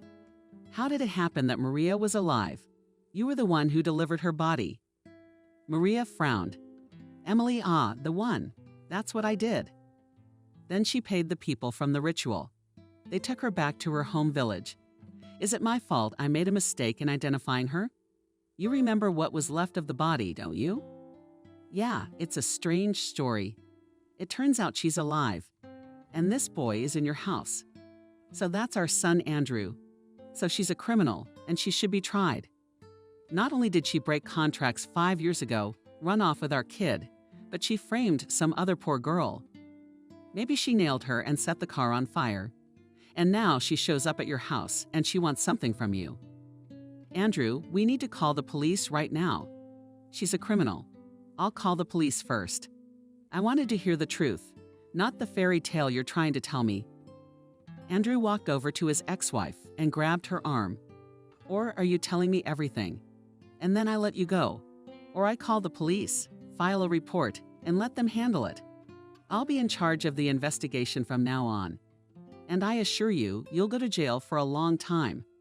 But it's not my fault. Emily said pitifully. It's not. To begin with, you bribed the doctors to plant the embryo. Emily's face changed.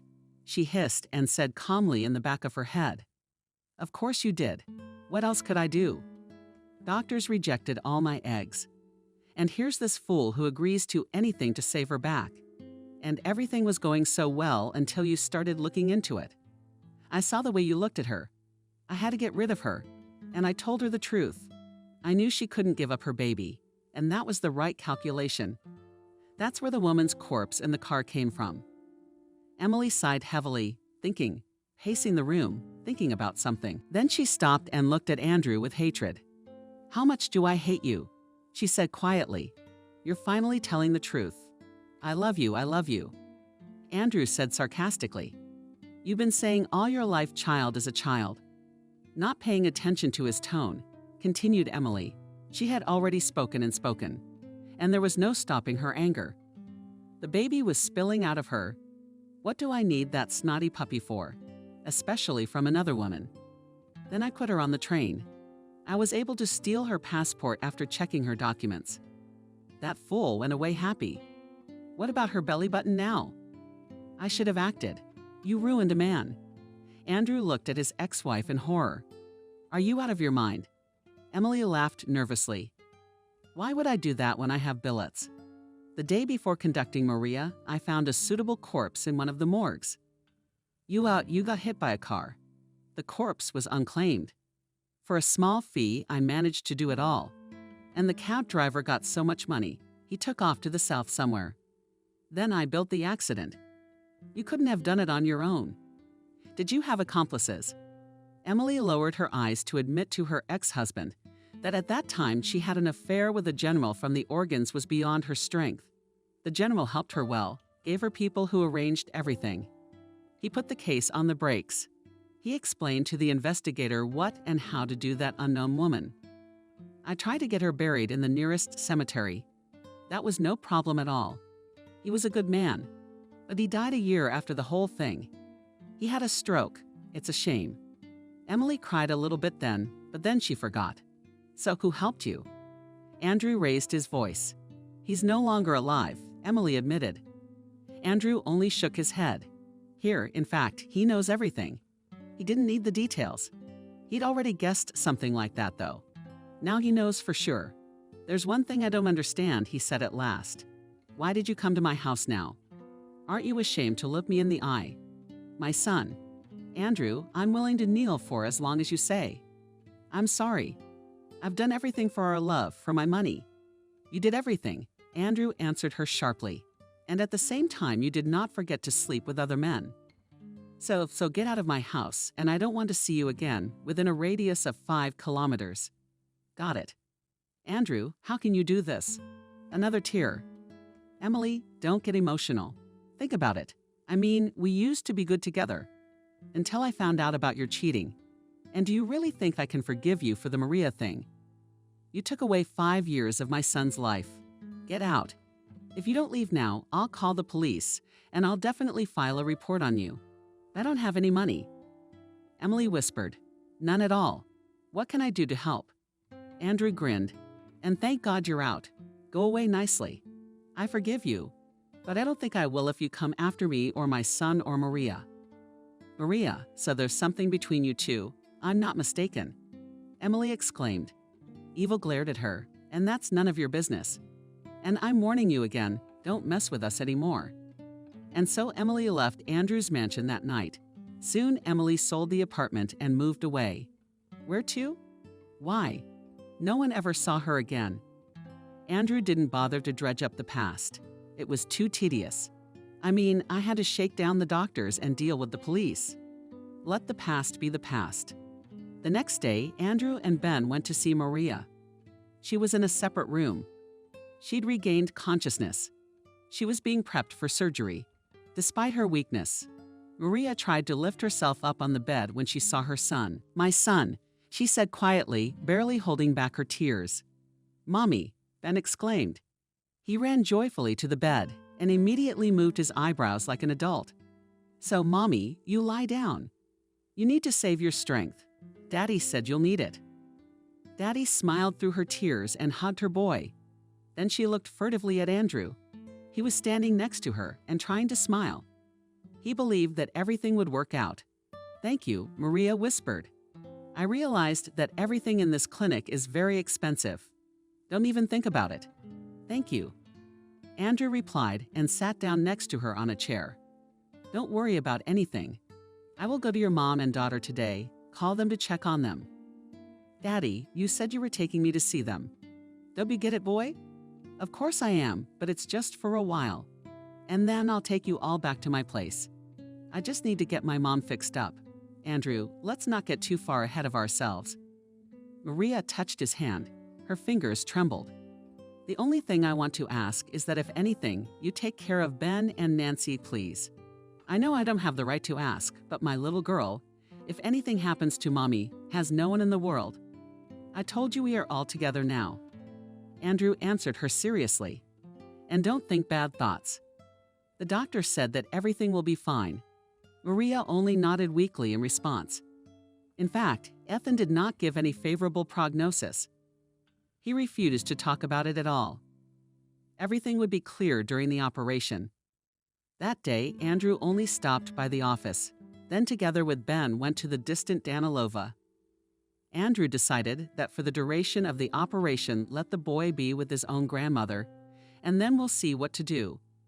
For almost the entire trip, Ben sat behind Andrew and gazed rapturously out the window. For the boy, it was the first such long trip in the car. And toward evening, when they stopped at a roadside motel, Andrew lay down on the bed and fell asleep. Andrew lay down beside him, carefully covered the boy with the blanket. Sleep, son, he whispered. And in the morning they set off again. They were in the village by lunchtime. Andrew almost passed Miranda's house. Didn't recognize him. Ben certainly didn't recognize it. Only recognized the apple trees in the orchard. Where's our house? With fear, asked the boy. And this is it, and it is only repaired," laughed Andrew, with pleasure looking at the work of the construction team. Well done, guys, and the roof was repaired, and plastic windows inserted, and the general house, and the foundation was adjusted. There was not the same old barn that writhed menacingly in the back of the homestead. In its place stood a small farm building, all to the point and to the point now. They got out of the car, out of the house, ran out Nancy, followed by her, leaning on a cane, came out and Grandmother Miranda, you, and grandson my favorite, shrieked old Ben. The boy blossomed into a smile and rushed to his grandmother, to his little sister. They hugged each other, talking excitedly. Andrew stood nearby and smiled. How good it is when relatives are together. He couldn't keep Ben away from Nancy and Miranda, even if something happened to Maria.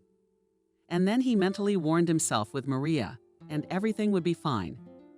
Later, they were in the kitchen drinking and talking tea. Miranda thanked Andrew. Now she has a house like a toy. All the neighbors are envious. The builders wanted to rebuild the stove, but I wouldn't let them. It's already getting cold while they're assembling and disassembling. We will with a wall in the cold and soot to live in the dirt, once again will bring. And I still have a good stove. An old lady told me it'll last 5 years for sure. Let it stay that way for now. Next year you'll need gas. I see the pipe over there in your garden.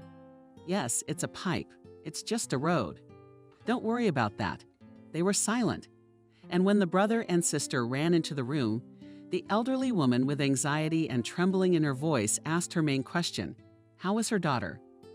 Andrew did not tell the details of the trip to Dallas, only mentioned that he had found her quickly, and the brains and the rules said that she should be treated by the right doctors. Andrew lay down on the bed and fell asleep. Andrew lay down beside him, carefully covered the boy with the blanket. Sleep, son, he whispered. And in the morning they set off again. They were in the village by lunchtime. Andrew almost passed Miranda's house. Didn't recognize him. Ben certainly didn't recognize it. Only recognized the apple trees in the orchard. Where's our house? With fear, asked the boy. And this is it, and it is only repaired, laughed Andrew, with pleasure looking at the work of the construction team. Well done, guys, and the roof was repaired, and plastic windows inserted, and the general house, and the foundation was adjusted. There was not the same old barn that writhed menacingly in the back of the homestead. In its place stood a small farm building, all to the point and to the point now.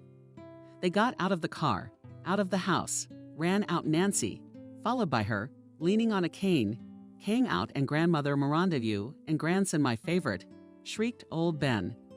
The boy blossomed into a smile and rushed to his grandmother, to his little sister. They hugged each other, talking excitedly. Andrew stood nearby and smiled. How good it is when relatives are together. He couldn't keep Ben away from Nancy and Miranda, even if something happened to Maria. And then he mentally warned himself with Maria, and everything would be fine. Later, they were in the kitchen drinking and talking tea. Miranda thanked Andrew. Now she has a house like a toy. All the neighbors are envious. The builders wanted to rebuild the stove, but I wouldn't let them. It's already getting cold while they're assembling and disassembling. We will with a wall in the cold and soot to live in the dirt, once again will bring. And I still have a good stove. An old lady told me it'll last 5 years for sure. Let it stay that way for now. Next year, you'll need gas. I see the pipe over there in your garden. Yes, it's a pipe. It's just a road. Don't worry about that. They were silent. And when the brother and sister ran into the room, the elderly woman with anxiety and trembling in her voice asked her main question, how was her daughter? Andrew did not tell the details of the trip to Dallas, only mentioned that he had found her quickly, and the brains and the rules said that she should be treated by the right doctors. That's right, said Miranda's grandmother, wiping away her tears. That's what doctors do. Yes, the operation will be one of these days. For now, tests, preparation, Miranda. Ben, she'll stay with you for a while. Because I have a job with a nanny, of course, it is good for him. It's better with you.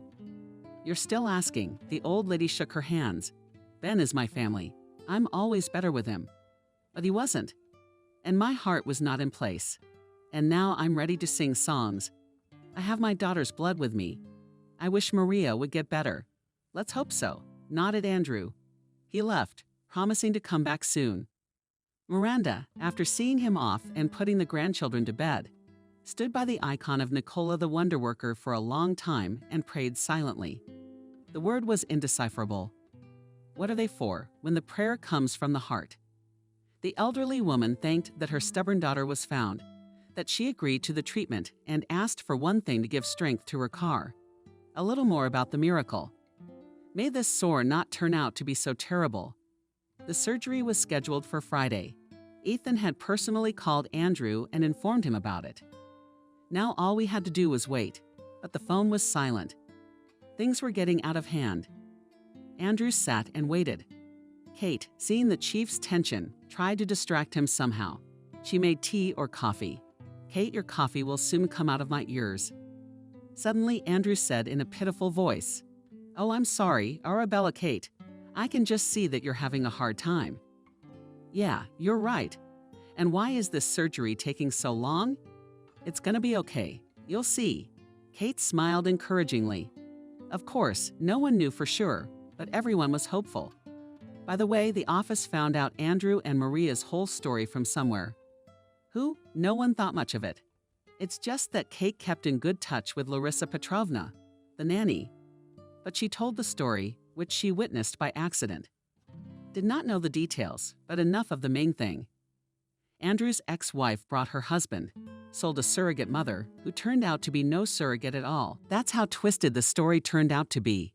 The subordinates in the office were really worried about Maria, because it was she and her boy who brought them back a normal boss.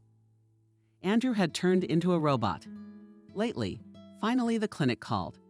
Ethan tiredly said that everything went well. The tumor was taken for histology.